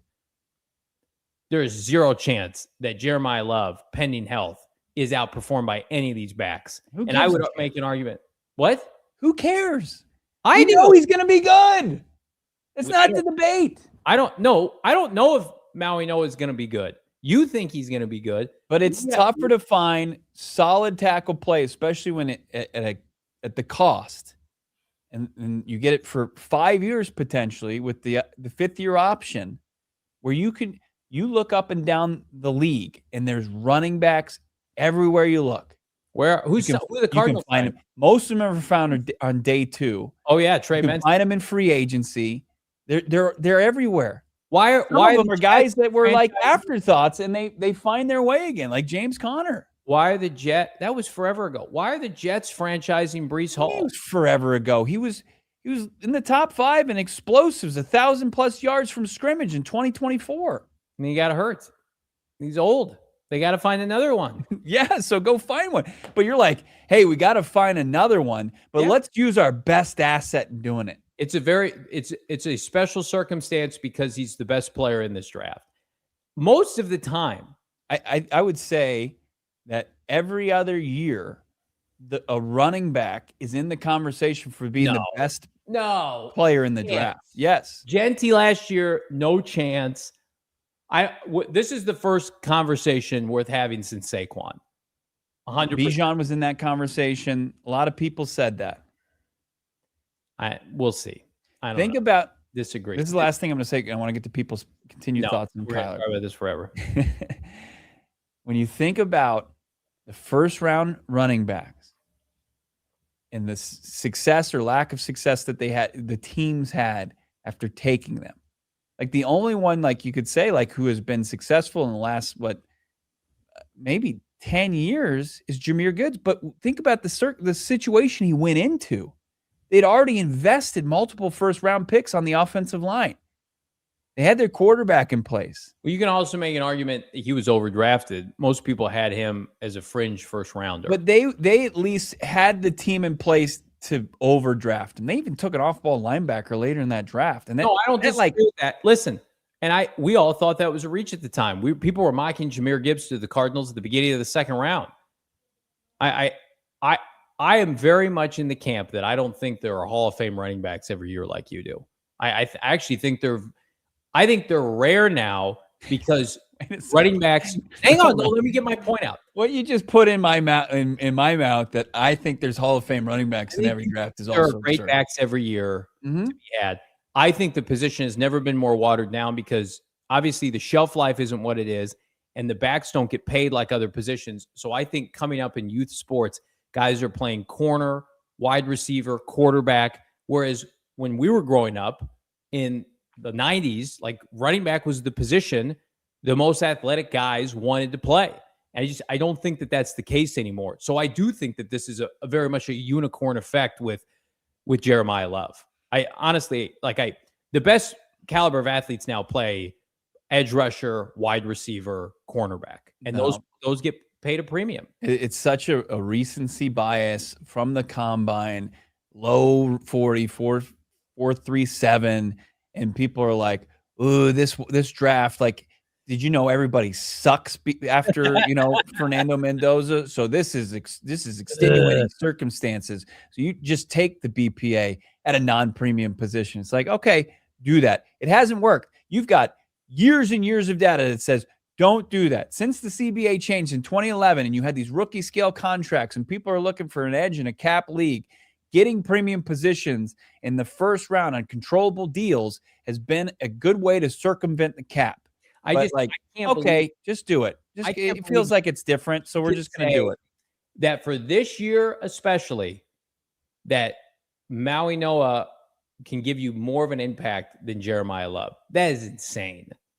Admit though, Maui Noah you're playing the long game, and you're playing the long game with a fan base that has 15 wins in 3 seasons. You're playing the long game with a franchise that has 1 winning season since 2015. Let's play the long game instead of getting an electrifying playmaker that you and I both know would enthuse this fan base and get people excited and perform. It's not like we're saying, with all due respect to Marvin Harrison Jr., we're going to get another Marv that's going to have all this fanfare and we're going to go into the season and it's going to be disappointing to some extent. We're both agreeing if they take Jeremiah Love, he's going to come here and be a superstar. But you just feel like it's better for the franchise long-term, the health of this franchise, to get a solid first-round right tackle. I just can't get on board with that. Not this year. Well, you should, because as far as getting a guy who's going to make an immediate impact now is taking flex tape and putting it on the size of an opening of the Grand Canyon. You should do that meme with Jeremiah Love on it. It's just not how you build Jeremiah Love. And the fact that you can find running backs in other avenues, ensure they're not Jeremiah Love. Is this franchise able to do that? Like you got James Conner, and that's aged pretty well. When was the last running back they drafted that had a successful career? Are we forgetting David Johnson? He had a 1-year season where he was But unbelievable. that's the thing about backs. No. The wear and tear is No. yes. Come on. Yes. No. DJ made it to his second deal and fell apart. He wasn't the full-time starter his first year. His second year, he was unbelievable, and then he got hurt and fell off. Greatest running back season from a Cardinal. One season. Yeah. What if Jeremiah Love gets worn down? Let's get to this big super chat. My goodness. You're rooting for that, you criminal. Keystone J-Way. $50. Thank you, Keystone. Love that. Mark my word. Maui Noah is better than any of the tackles last year, and he will be better than Paris Johnson Jr. I'm the one who won at Wirfs once upon a time in alt over who Arizona drafted. My instincts are on point, and Bo is right. Arizona needs to eat their vegetables and take Francis. Better be right, Keystone, because this could ruin this podcast for good. If they take Maui Noah and Jeremiah Love is unbelievable. Maui Noah's out there. He's got a hamstring in OTAs. I'm going to be pissed. Charlie Sinclair. Thank you, Keystone. Thank you, Keystone. We appreciate you. Not only generous super chat, but sound advice. Lambo Love loading up in the desert. Here's where Bo is the advantage. Is I agree with him. I don't think Monty Ossenford does this. I think he's too set in his ways, which, by the way, his gut so far has not served him well. The positions, the players he's selected overwhelmingly have underwhelmed. Darius, Marv, Ojulari, Max Melton. I mean, like, Walter Nolan is going to hit if he's healthy, and then Paris has been good. How about Baharo? Good to see Baharo back in the chat. Always wonder K1's career if they draft Lamb or Wirfs in 2020. Added weapon elevates Pro Bowl seasons 2020-21. Harbaugh, Peyton targeting AZ. Sigh. That was the worst. Isaiah Simmons is the worst pick for this franchise since Levi Brown. Like, you could say DK Metcalf with Andy Isabella, but that was later. Isaiah Simmons was so bad in that first training camp that Vance Joseph refused to play him, and the players that were taken around and after the fact were so elite. Some of the best players, and CeeDee Lamb was never in the conversation, Baharo, because they had just gotten Hopkins. Here's where I'll agree with Bo. Like, Tristan Wirfs was jumping out of pools that offseason, was a collegiate, I think was a high school wrestler champion, and then was the best Iowa offensive lineman to come out of Kirk Ferentz's program in like 20 years. That is the Steve Keim special, because Steve Keim got infatuated with Simmons, watching him, those Clemson teams who didn't play anybody until the end of the year. Isaiah Simmons is the worst Cardinal draft pick of the last 20 years. Alex, we've been playing it safe. It hasn't gotten us anywhere. If I'm Monty, I'm throwing everything at the wall. If it don't work, he's gone anyway. That's where Bo and I agree. Malik Willis, go do it. Yeah. But you got to set up Willis for success. You might have his blind side, figured out with Paris Johnson Jr., but now if it's some pressure coming off the edge on the right side, he'll just see his edge rusher coming in to demolish him. I mean, I just think you've got so much you're going to invest a ton in the quarterback position. You've got your playmakers in the passing game. You take your medicine, eat your vegetables, whatever you want to use. Find a more cost-effective and asset-effective running back solution. People are right. Rosen was worse than Simmons, but they were picking 15th. They traded up to 10. They didn't give up much, but yeah, I see your point. Isaiah Simmons is the seventh pick in the draft. I tend to agree with you as far as just the lasting impact, especially like you had gotten the quarterback spot right post Rosen, and he'd shown with the offensive rookie of the year performance, and then you turn right around and you just I hated the horrible pick. I went in on Twitter, and I will never forget. I just didn't like the pick. I said a couple things on Twitter, and I got ratioed into oblivion. I'll never forget. Fans wanted Simmons. I did. Yeah, I was pro Simmons. Yikes! Not as passionately as I'm in this conversation, this debate. Sand Viper, K1 SC here. I don't understand the rush to move off him with no rookies available. They aren't trying to tank, so why move off best available quarterback? I think there's a mindset with Monty Austin for that Kyler Murray's done. I'm not going to put words in Monty's mouth, but I think there are people in that building who think Kyler Murray's done. Yeah. Yeah, I mean, look, they were just they're moving on. They're parting ways and they're looking for a fresh start at the quarterback position. And I don't think like who was available or who's not plays into it. I think they just wanted to kind of cut ties, make this offseason that definitive end for Kyler and the Cardinals. I love this super chat. Jack 199. Bo likes his chicken unseasoned. Love is the pick. Not true. I even got some seasoning on some steaks in the fridge for later tonight. I have a very advanced palate. A very advanced palate. So he's right. I eat at chain restaurants, and Bo eats at swank restaurants in downtown Phoenix. I go to Chili's. No hamburger helper going on my stove. How about Mr. Cardinal?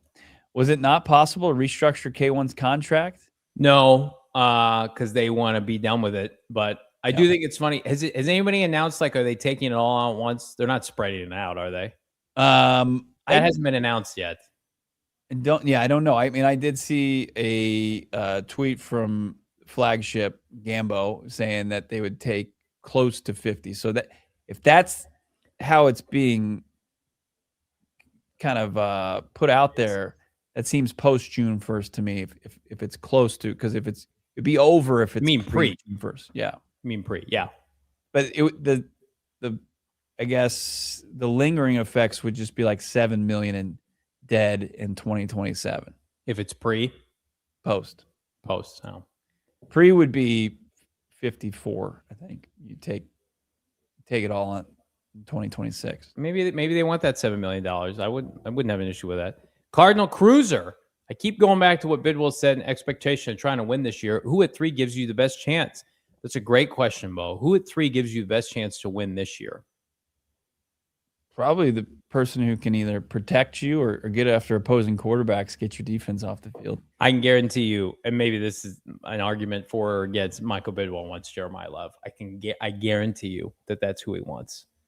So for all the people who are like, Keim or Monty didn't pick LaFleur and he wanted so-and-so and it was a Bidwell hire, which I don't agree with any of that. Like, Monty's making this pick if it's Maui Noah or David Bailey or Arvell Reese. If it's Michael Bidwell, it's going to be Jeremiah Love. If you're Monty, and people are so concerned, always concerned, whether it's Monty or another GM who's got his back against the wall, yeah, he's going to flame, the future of the organization just for last-ditch efforts to save his job. Like, they're worse than taking a tackle or an edge rusher and leaning into the premium position. I don't disagree. And the people who are like Sonny Styles needs to be in consideration. Come on, guys. It's either going to be David Bailey or Francis Maui Noah or maybe Arvell Reese. The Arvell Reese thing is the worst of all realities, though, and we have to bully them away from that. Leo, I'm a Panthers fan. How Kyler getting released, but Bryce still has a job? Give it time. At least you didn't extend Bryce yet. And Kyler was way better than Bryce Young. I mean, Bryce Young won't have his 5th-year option picked up. Yeah. Well, it's also interesting, like Bryce Young, and then I think the Texans are working on a Will Anderson extension, but they're going to kick the can down the road on CJ Stroud, who was in the same draft, just a pick ahead of him. Do you think Monty messed up not taking Will Anderson? No, because and here's why. Even though he didn't cash in on the capital he received in return, it was the right play. Yeah, it was the right play. I mean, he got an extra 1st-round pick. All those assets. It's just he didn't cash those tickets in correctly. AZ Moses, $5. Before we draft Love, I need Noah to have a soundbite that starts by playing Tina Turner's "What's Love Got to Do with It" to get Bo to feel the love. What will you do if we get, because we had this yesterday? Do we have the Albright mock, Noah, from yesterday? Let's cue that. Do? Yeah, cue that up. Here's a mock draft from Benjamin Albright, having Jeremiah Love go third to the Cardinals, passing on David Bailey in the process. Let's play a scenario here where we get close to the draft. It's April. Betting sites are saying Love. Mock drafts are saying Love. Schrager's saying Love. What will you do? What will be your mindset? Because you're never going to root against the kid. But No. if we get close to the draft, what will be your approach every day here on the show? I mean, I'm taking all those reports with a grain of salt. Wow. I mean, 16. I mean, the last couple of years, most draft analysts, insiders didn't know what the Cardinals were going to do. Okay. And you had people having them take Golden from Texas, the wide receiver. You had people having them take interior offensive linemen. People are way off as far as how they kind of pit the Cardinals with draft prospects. So I'm not like, I hear the reasoning from the McShays and the Dane Bruglers, and now you can somehow you're trying to use Albright to persuade or sway Cardinals fans, which is the craziest thing. Probably the last ditch effort I would think anybody would want to use. Hey. Last month and a half. You know, it's funny. I went and looked at that post, and all the replies are from people, Cardinal fans, being like, "Love this, Ben." And it's the same people when he tweeted about Vance. He was just like, "Go F yourself, Ben." Ben, I always believed. Ben's had a season with this team for sure. How about Doc? I know it hurts to hear, but it was time to move on for both sides. Also, Drew was dictating who starts at quarterback. What was JG's role as head coach? Well, we kind of outlined it, but I agree with the former. Both parties need to move on. But I mean, yeah, Drew had too much weight in terms of personnel. How about this from is it Donian? Yeah. The reason I'm a Cardinals fan is because of Kyler. I never watched football until 2021 when I got invited to my work's fantasy football league. Now I'm obsessed with football and a diehard Cards fan. Wow. You've seen some tough times, my man. Yeah. But see, like I use this as an example, and Bo is going to scoff at this because he's going to say winning cures all. And you just get the best players to help you win. But like Jeremiah Love would get people to care about the Cardinals more so than Francis Mauigoa. And just like, yeah, I don't disagree with that. And like, you could say, like, in theory, your argument is sound of like, well, Francis Mauigoa is going to help this team get closer to wins. But then people's counterpoint is, well, they never win. So it's just like, well, I just think Jeremiah Love is a sure bet. And I think he checks more boxes. And I think for like this young man here, it's easy to see, like, when you get an electrifying playmaker and someone who has national appeal, that can only elevate your franchise. And winning elevates. Yeah, I mean, yeah, that goes without saying. Arjun, how's it a money thing? We're paying him anyway. I mean, like, it's the future guarantees. Yeah, it's 2027. Close to $20 million guarantees. 5 days in the new league year, and other teams were turned off at the idea of taking on Kyler Murray beyond this upcoming season. Trev, 199. Get ready for Sonny at 3. Never. Although I think he's the better of the two off-ball linebacker prospects. Yeah. Sonny, isn't he profile more like backer to the back end? So he would be more like of a Simmons guy, like where he's more off-ball to safety, to where Reese is more like off-ball to edge. Can't even have this conversation. I don't even want it. I mean, it's a touchy subject for Cardinals fans out there. Brian P. Yep. $5. There's a bunch of uggos that are 5 or 6. And then there's a bunch of 17-year-olds turning 18 next year that are 10s. That's not what I said at all. God, dude. Dear God. Easy. Let's move on. Yikes. Larry. Yikes. In my opinion, Love versus Francis Mauigoa, if Monty isn't able to get a starting caliber offensive lineman in free agency, drafting Love would get him fired after next season, build the trenches. I think Jeremiah Love, this is where Bo and I disagree. I think Jeremiah Love would extend Monty Ossenford's tenure here. How? I think it'd be like putting a life preserver on Monty. Because he says, I drafted that guy. He's the face of this franchise right now. He's electrifying. People care. He helped us win some games. I disagree. We're going to see. Jared had 7 years, 2 different regimes to elevate the franchise. He only gave us one embarrassing playoff L. Wish him well, but good riddance. We move on. Yeah, a lot of people feel that way, Jared. I think Kyler Murray would have liked to have done more as well, as saw in this post. Never a pleasure. Yeah. The haters were popping bubbly today. I might cry a little. That's fair. I chose to cry when this team lost 14 of 15 games. I died inside during that game.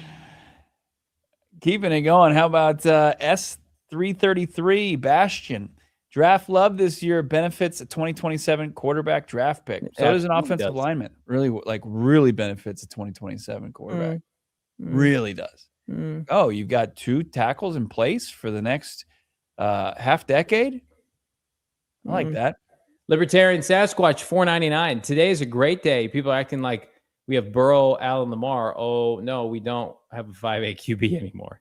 He's probably closer to 5'9.5", honestly. He's probably closer. In cleats, he's probably 5'10". It's not our battle to fight any longer. Michael Bidwell is on the love train, all aboard. I guarantee you, Gus, he is. I guarantee you he wants Jeremiah Love. Organized chaos. Jerseys in the Valley. Oh my God, slap. Love your guys' analysis, Bo. Get some love, baby.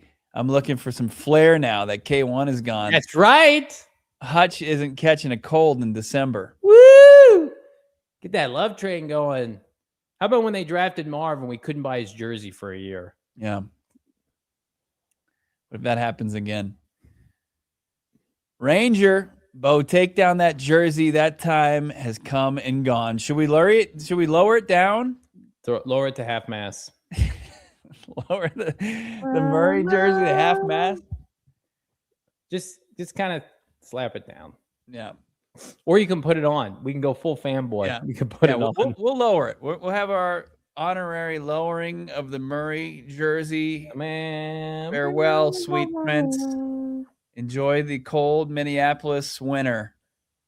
Only we had a Scatterby Justin Jefferson. Your watch in Arizona has ended. I haven't had to do anything since last October.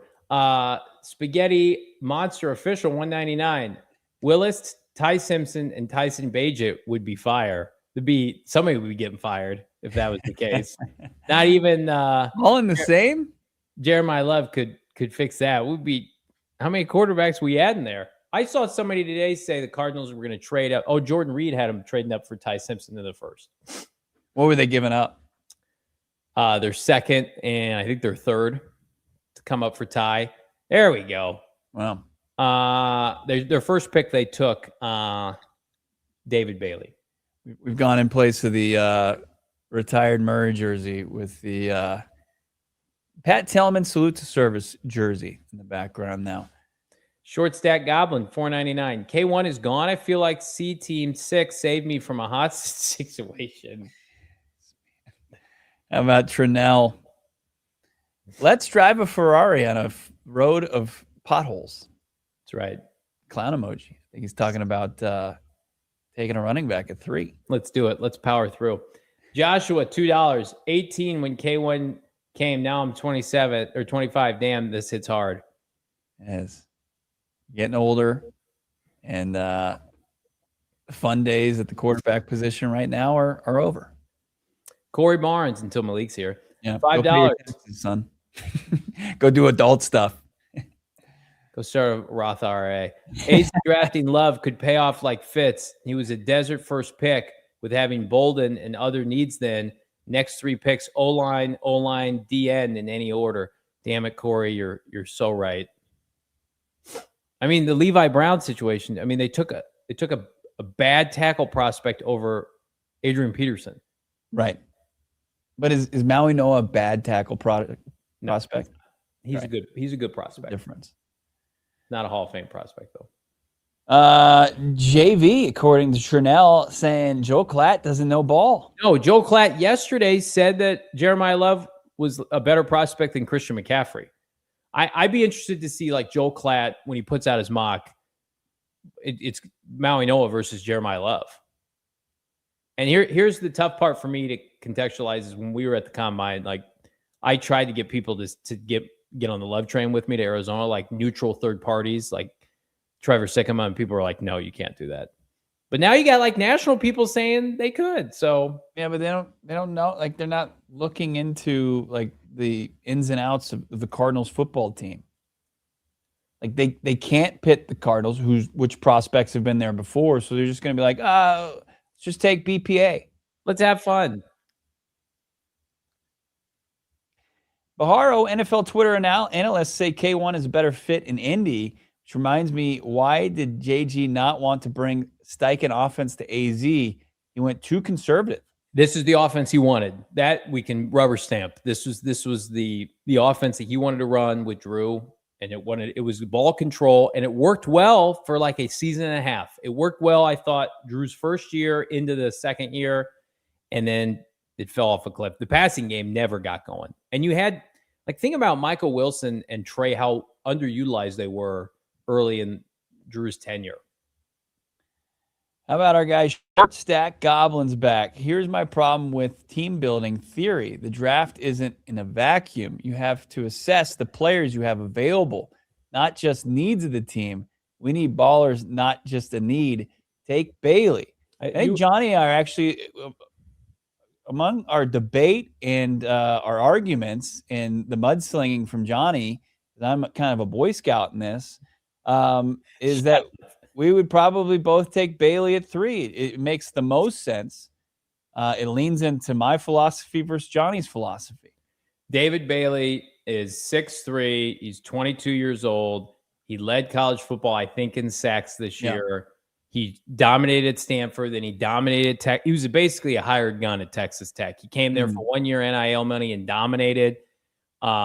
He's played a lot of college football, so like you could argue that's a blessing and a curse. Arvell Reese is 20 years old. David Bailey could come into the NFL next year and have 12 sacks as a rookie. Yeah. Yeah. I mean, him and Josh Sweat, that's a great duo coming off the edge. And, you know, you have to vet the character thing. We're not overlooking the character thing. Both of them happen in games or right after a game here in Tempe against ASU that allegedly involved a photographer. But, you know, as far as what was coming out of Indy, as far as the interviews he had with teams, they're not having a whole lot of character concerns with David Bailey. People want to point to the JPJ, the James Pierce Jr. incident. Like, not all character issues and concerns are equal. It doesn't mean he's going to allegedly run his Lambo into his girlfriend's car and like have a showdown with police. Like, David Bailey is also, when you look at it, like on paper, pretty impressive prospect. Graduated from Stanford in 3 years. He's got the measurables. He's got the, the 40 time, and he's got the production. So it plays a premium position.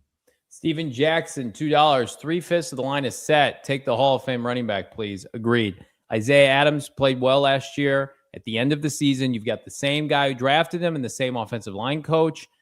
Yelda's a good player. Paris is a good player. The Bears remade their offensive line in one offseason. You had that type of offseason, which it's rare. I mean, they just already had a 27-year-old center hanging up today. Yeah. They're in the center business already.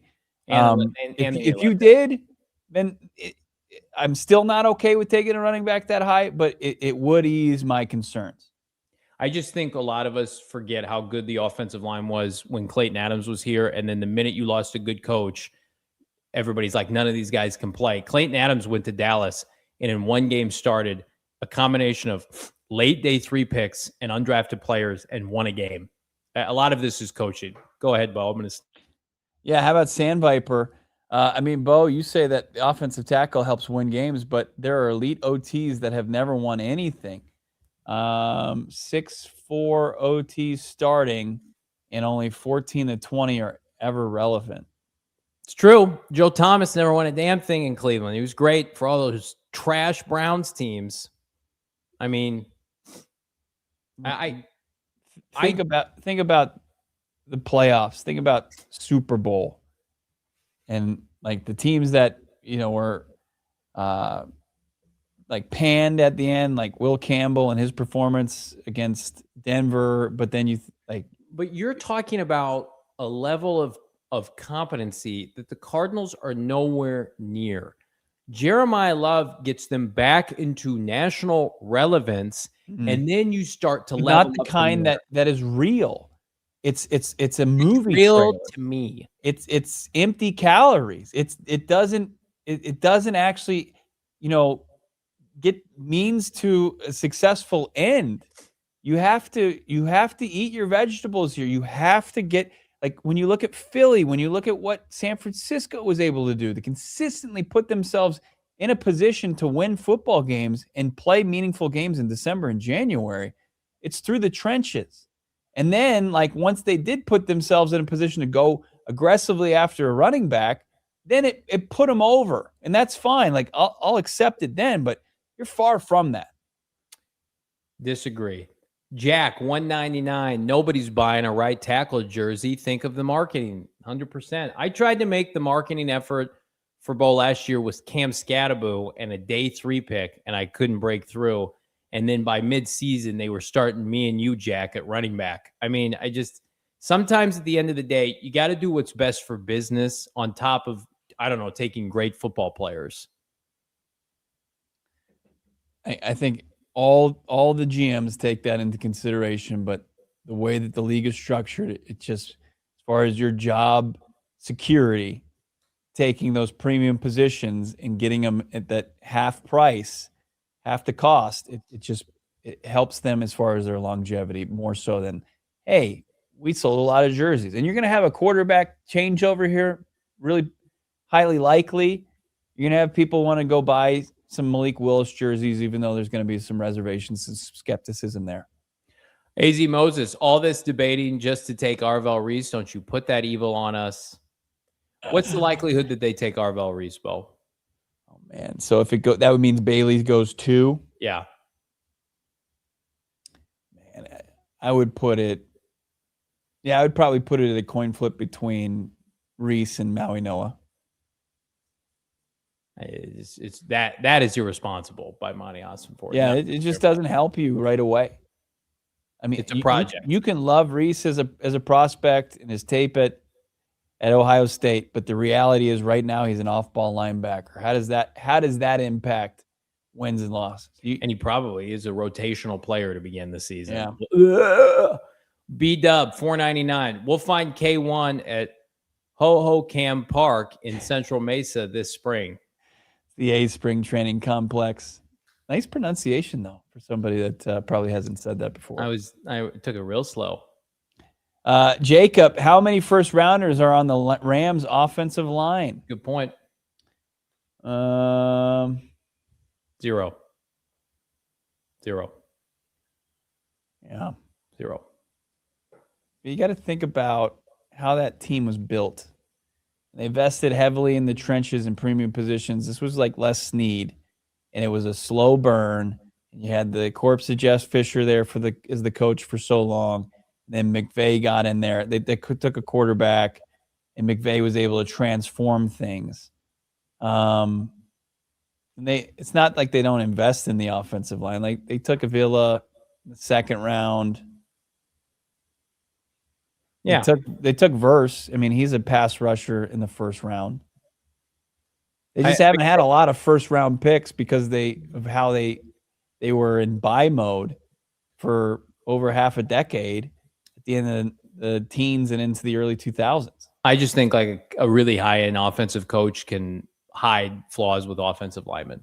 And I think but I'm not going to put that pressure on no issue, no problem. Bad teams stay bad, drafting for needs. Bad teams become good teams, drafting the best player available, especially if that best player available. I mean, they have a need at running back too. Let's not act like. I think that's part of the reason, Bo, that we've got frustration right now is the Scattaboo argument last year was, well, they didn't have a need, on top of you and among other people thinking he was not a starting caliber running back. Mm-hmm. Now it's like they don't have a starting running back. They need one. With where they're picking, they can get a prospect that is number 1 in the draft.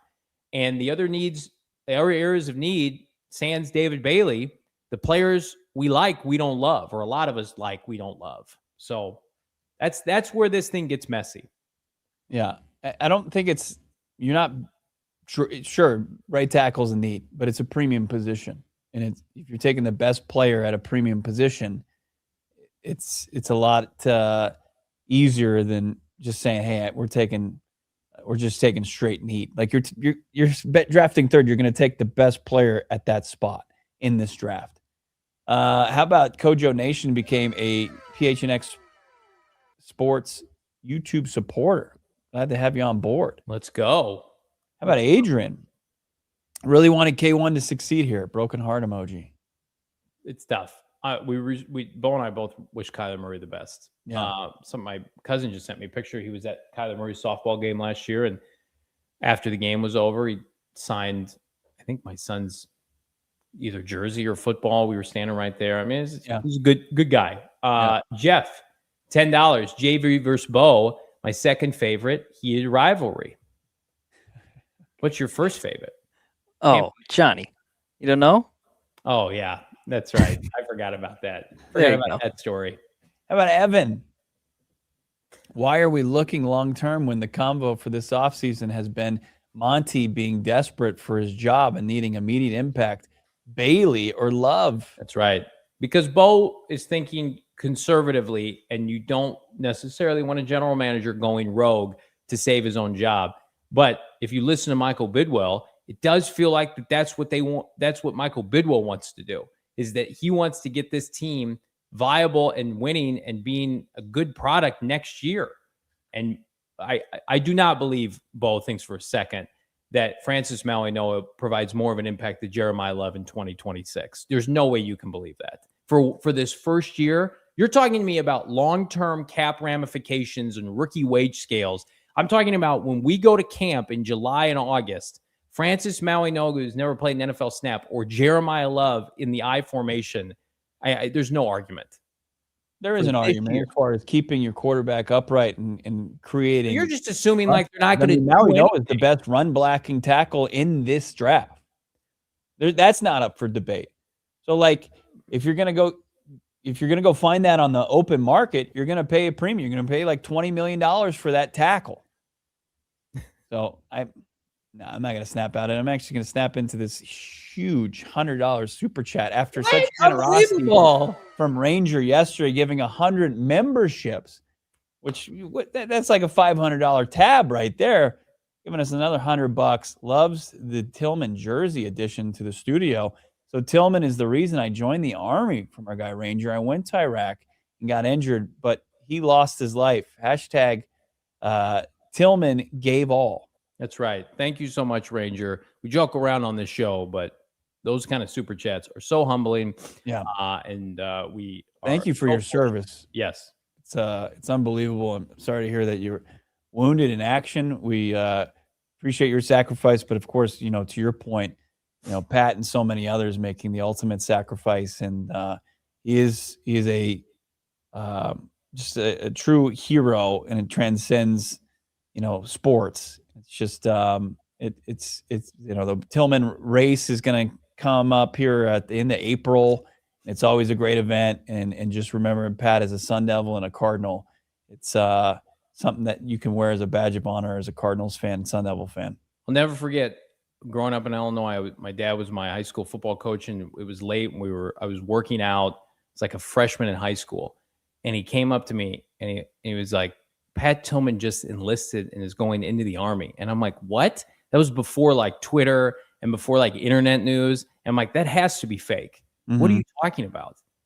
Because, we would do Sunday Ticket all the way back then. Yeah. It was just like, no, he's done playing football. It's like, what?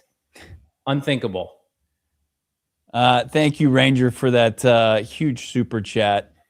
He's the GOAT. Ranger is the GOAT as far as this community goes. Evan, why are we looking long-term when the convo for this offseason? Yeah, we talked about this. Yeah, I got the next one here. Okay. LeBron, $5. We need some juice, playmaking, and excitement again. Taking Love or a edge would do that. No, not just simply taking a tackle, in my opinion. I think a lot of people like me both saw like Kelvin Beachum give you like 13 really solid outings 2 years ago. And like we have a Jonah Williams problem. I don't know if we have a right tackle problem. We have a Jonah Williams problem. glaring hole. It's a void. Got to figure it out. I'm not saying ignore it. 77 far north. Let's have our cake and eat it too. Love at 3. Second round right tackle. Either Lomu from Utah, the other tackle there, or Caden Proctor from Bama. Be nice. We're not looking for a lefty. We're looking for a right tackle for Malik Willis. Just to eye right there as he's checking it down to Jeremiah Love, who goes 80 yards untouched. Panda with wings, $2. Are the second round right tackles good if we go Bailey Love? They're very good. It's a very good tackle class. It's a very a lot good. of guys can enter the first round. A kid from ASU, a kid from Georgia. Like if you were able to roll the dice and take anybody but a tackle at 3, and then come back and come out away with a tackle there and to start the second round or the second pick in the second round, I mean, I would applaud that. But it's a roll of the dice. It's risky. I like playing craps with draft picks. I like being risky. Trinity or Monty Ossenfort probably trade down and take like our tackle 8 or 9. Trinity drafting for need when you had 3 wins last year makes no sense. Take BPA. Reese Bain Bailey. Wow. I know isn't good enough in my opinion. There are a lot of people not good enough. Did you not like what you saw for the college football playoff? He's tackle slop. Like second round pick, plug and play, put him in the lineup. But the guy who's the top tackle in this draft, and nobody's talking about anybody else. We for some reason don't like him anymore. We didn't like what we saw from him in the college football playoff. Can't compete. Bo, it's the same reason why Ruben Bain, we like him as a player, but as a prospect that translates to the next level, like there are some people who are like, okay, just pump the brakes a little bit. Where is it? What's his flaw? Maui, no, he's not a left tackle. He's not athletic enough. But you don't need a left tackle. But then you're taking right tackle, which is devalued compared to left tackle, 3rd overall over a prospect the caliber of Love. We want to take a guy with alligator arms over a 6'6", 330 right tackle who played his ass off in the college football playoff. I am a fan of Francis Mauigoa. And again, I hate that this has turned me into like anti-Francis. How do you think I feel about Love? No, you hate him. You've hated him. Brian P, $5. Put some respect on Chili's and Hamburger Helper. American Staples taking strays. If passing on a right tackle for Love means starting Fryer, are you still good, JV? No, of course not. I didn't know the offseason ended today. I didn't know you couldn't do anything, but we have one move this offseason. It's the 3rd overall pick, and that's the only way we can improve our team. Well, that's how you lovers are. You got to take him, man, or like this team is cooked. Look at the slop left at running back after Breece Hall got slapped with a franchise tag, and Breece Hall ain't nearly Jeremiah Love. No chance. Keeping it going with Evan. He's back. There will be 8 offensive tackles in the first 2 rounds. 4 of them will be right tackles. Take an OT at 34, relatively deep tackle class. It's going to be nuts too, because there's a good chance they do that and don't take Jeremiah Love. They take an edge rusher at 3. And they go edge, OT. And we're going to be sitting here, and it's going to be hilarious because we're going to talk about a right tackle rookie starting that could potentially be the 34th overall pick. And then we're going to be comparing Bailey or Reese to what Jeremiah Love is doing. So there are a lot of ways to kind of dissect this. Kyle Haley, thank you for the $20 super chat. What up, boys? See Daniel Jeremiah saying AZ trading back into the first for Simpson. If they sign Malik Willis, do you think they would do that? I just don't want to give up any 2027 like draft assets, especially first rounders. I don't think they would. I mean, like the Rams traded in the back of the 24 or 25 draft, and they gave up, or I'm sorry, the Falcons did. They gave up a future first. But that was like a gross. Everybody knew that was a gross overpay. Like if you wanted to go from 34 to like 25, I think you're only giving up. You're probably giving up a third this year. Your second, a third this year, and probably a third next year. I mean, as long as you're in a good spot to get maybe draft a quarterback in 27. But let me ask you this: do you think there's any reality in which they sign Malik and draft Ty Simpson? Yeah.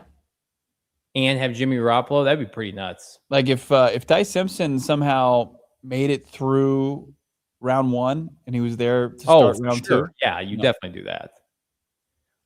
Thank you for that kind super chat, Kyle. David, 199, trade back and get another first round in 2027. I understand that that's what on everybody's mind because everybody hates this class. Bo, is anyone trading up in this draft class? I'd be hard pressed to find a team that has the motivation to get up the draft board and give up future assets, especially in the following year's draft. But for premium positions or non-premium positions like running back, safety, and off-ball linebacker. Yeah. Our guy Rangers back. If Monty Ossenfort is making this pick and Reese is there, then we know that the pick will be the pick. # fire Monty. I think Monty has enough self-awareness to know that Arvell Reese doesn't help him next year. I think Monty likes Cody Simon. I mean, he signed Matt Wilson too. I mean, you don't have a needed off-ball linebacker. Right. Das Libra. Can't think anymore. Glad to have you two think for me. The little bro, we're always here for you. Z Manich, $4.99. My biggest takeaway from the K1 era, still the fact that ownership crushed the public perception of the most talented QB in franchise history. Sad. That was a huge error that they made. Because once you take that toothpaste out, you can't put it back in the tube. Yeah, no doubt about it. How about Tim? Been a member, loyal supporter, PHNX Sports for 3 months. Braden Smith at right tackle, and then Love at 3. I think that solves both issues. Trade a 4th and 7th for Grenard to Minnesota. Yeah, that news came out today. Jonathan Grenard available from the Vikings. It's curious. They're like, do you want our expensive edge rusher for a high day 2 pick in a loaded edge rusher class? Woo! Woo! It's like, guys, no one's falling for your BS. That's why I'd be worried about trading for Max Crosby, old and broken down. This is a loaded edge class. Yeah. Tank for Manning. Love this year. Arch next. Super Bowl in 28. Bruh. Iron Will. In the last 10 years of Super Bowl, 20 running backs, 7 were 3rd round or later. That translates to 35% of reaching the Super Bowl with a mid-tier running back. I just feel like those are obsolete numbers based on quarterbacks. I think Jeremiah Love helps everybody on this team. I think he elevates this entire franchise. Yeah. Clayton, $2. Levi Brown or Adrian Peterson, Bo? Let me look at that draft class. Maybe I'll give you another answer. You would say Darrelle Revis because you wouldn't take Patrick Willis in a non-premium position. Right. Sand Viper, $5. Bailey has character concerns. Why would Monty budge on his standards for an edge? If Bailey can come in here and kick ass, I mean, there are people who said Walter Nolan didn't love football. Yeah. No, I mean, I think the character concerns, like it's one of those things that you have to really investigate. And I'm sure like Monty Ossenfort, like they did their homework on James Pierce last year. They let him come and go on the draft board. They took Walter Nolan. They're not going to just because he's got his back against the wall, just pull the trigger on a guy that, has glaring concerns. I think when you look at it, you take a deeper look at how the rest of the league is approaching David Bailey. There doesn't seem to be much of character concerns with David Bailey. They're going to have him in the facility for 7 hours. Yeah. Red Sea, $5. Love gets them back into national relevance right up until they go 3-14 again, with a horrible O-line getting both him and the future QB killed. Yep. You guys are putting a lot of stock in Francis Mauigoa becoming an instant impact offensive tackle. So I look forward to that happening as well if they take him, but that's not my expectation for him. Paris came in the league, played right tackle. He was fine. He found his way, especially at the end of the season before switching over to left tackle. Put him on the same path. All for that. Sam Viper. Yeah. Philly rarely drafts O-line in the first round, though. I disagree with that. They've taken some guards, and they took Lane Johnson. Lane Johnson made it possible for them. And also hitting on hitting on Kelsey late in the draft. Yeah. I mean, that was something that came together over a bunch of years, no doubt about it, Sam Viper. But like, they've had a great O-line coach that just retired too. That was Yeah. there for. Clayton Adams. If Clayton Adams was still the O-line coach, Bo, would you feel better about not taking a right tackle? I think 100% Sure. you would. Yeah. We probably wouldn't have experienced last year, though. Gannon would still be here if Clayton Adams was still here. Trinnell, the Adrian Peterson versus Levi argument is dumb. Revisionist history. It's not dumb to me. I'll never forget where I was. Driving in my car, listening on the radio to the draft, leaving. What was I doing? I was a lifeguard. I had to take a lifeguard certification class, so I missed the draft. It was on a Saturday, and I got in my car and I turned it on, and I'm like, they effing took Levi Brown. Ugh. Imagine you went to the snack stand, you jumped in too early, and you got a cramp. Snickers bar just ate my feelings, and I'm like, Joe Thomas was gonna fall to us, guys. I know, but I'm talking about like you're a swimmer and you get a cramp and you just plummet to the bottom of the pool, and you got Johnny Venerable fretting about Levi Brown. He's the one that's tasked with saving your life. You have a fun fact. I worked at a country club, never had to jump in once. never jumped in 3 years, never did anything. Desert Vulture, $5. The right side of the Cardinals offensive line is the 2025 season was a major liability. I agree with that, contributing to 59 sacks allowed. Well, Jacoby, he took a lot of sacks, but yeah, we've reported they want to take a right tackle. They view it as the biggest need on the team. Do you think Francis, by the time we get to the draft, is going to be a quintessential top 8 pick? I do. Okay. Keep that energy, because if he's not, Jeremiah's got him at 12 as far as his big board. 12? Pro Football Focus has him 8. I mean, he's anywhere from like 7 to 12. That's not good enough for the 3rd pick. But you think about the position, because you got guys like playing safety and running back and off-ball linebacker, like just frauding it up in the top. Frauds? Yes. Those young men work so hard, damn it. Trinnell. Okay, let's have that same energy about Caleb Downs. Trinnell, Lynch had more success than AP. So by everyone's logic, we should have taken Marshawn Lynch over Adrian Peterson and Levi back then. We can't block, but we still sell running back jerseys. I think last year was an anomaly. I still believe in the players that they have. Yeah. Adrian Peterson, 5 playoff games, 1 win in his career. He's like, oh, look at all the gaudy numbers. He was an elite running back. Didn't translate to team success. Iron Will, 2025 Rams offensive line, most elite running lines in the last decade with no Maui Noah in it.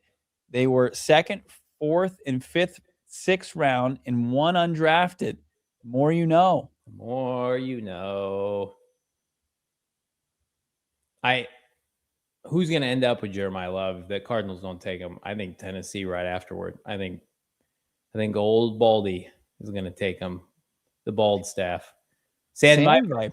Yeah. How about Francis is even being slated to be a guard? Bain is hands down the best edge, getting bumped down because of his arms.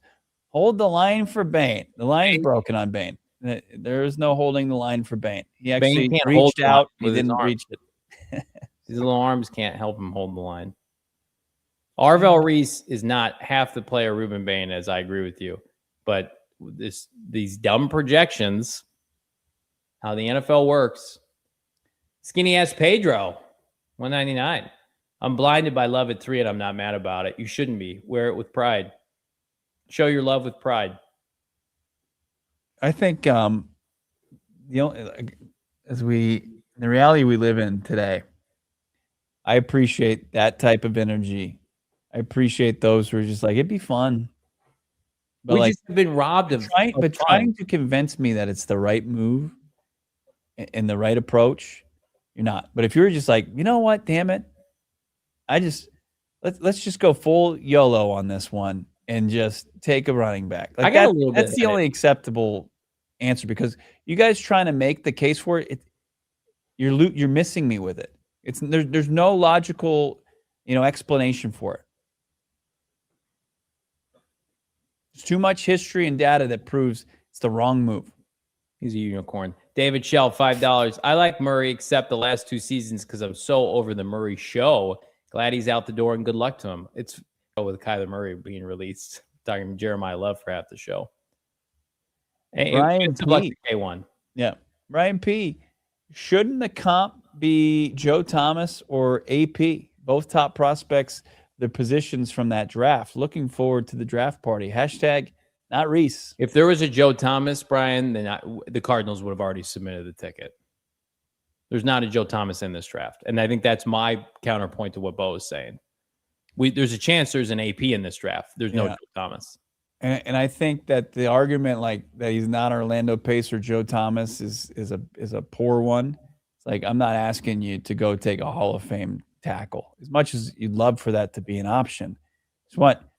Just based on what tackles, starting caliber tackles make, just that's what Maui Noah at least projects to be. Could it be something else? He's got, everything that says he could.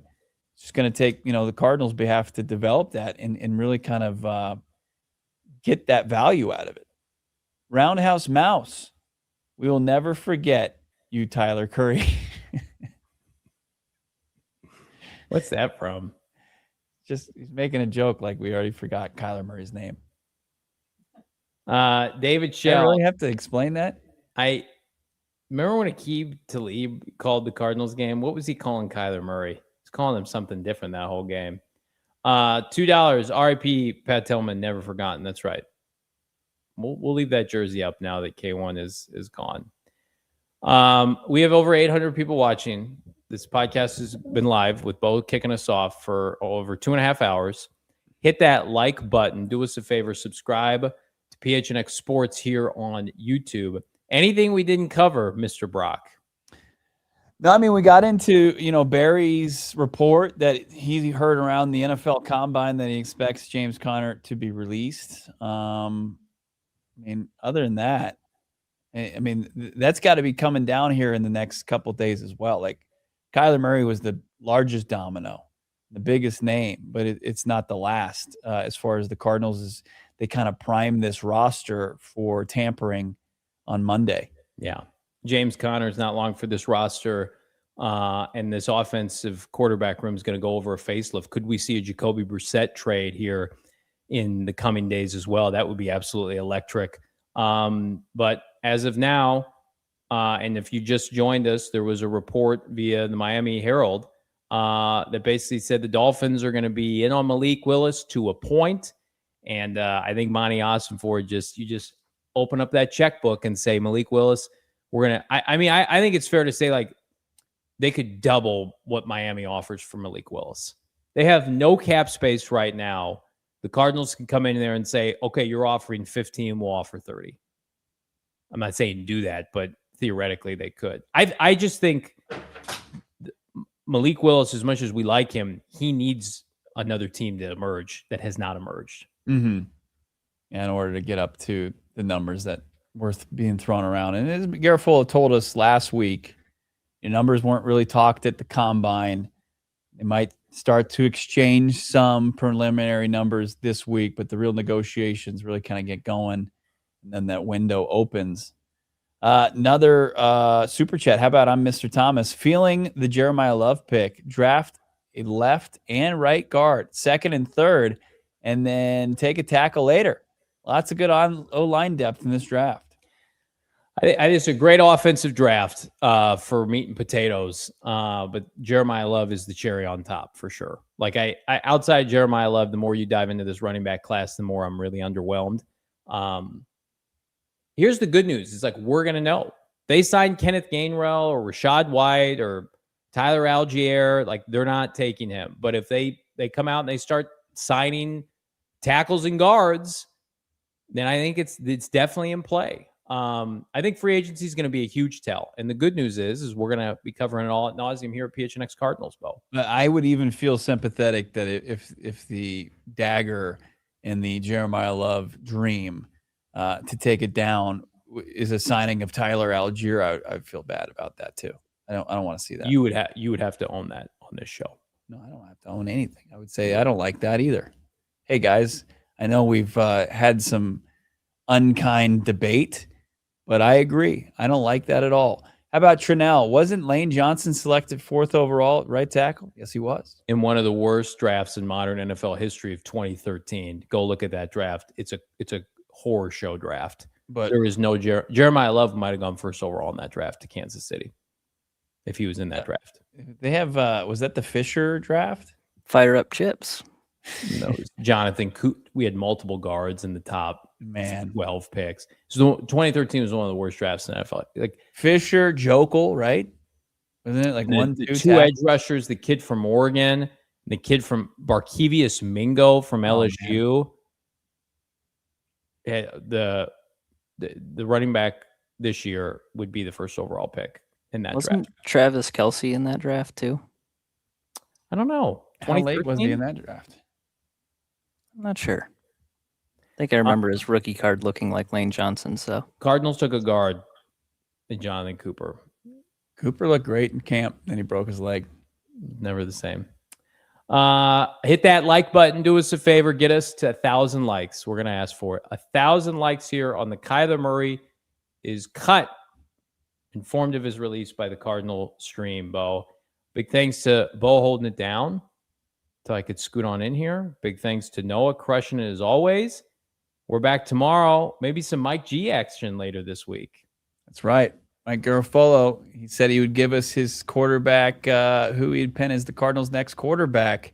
So we got to cash in that ticket. It's going to happen here on PHNX Cardinals. Make sure to subscribe as well. And thank you to all of your super chats today. They were so generous. Ranger, $100. Our guy Kyle with $20. There was some 20s and 50s and 10s and anything you guys donated to the show. We appreciate you as always. Don't anticipate much breaking news tonight. Yeah, a quick little 2.5 hour show, but more content coming out of this pod. Make sure you find it right here on PHNX Sports here on our YouTube. We'll talk to you tomorrow, 4:30. We all silly like the mayor.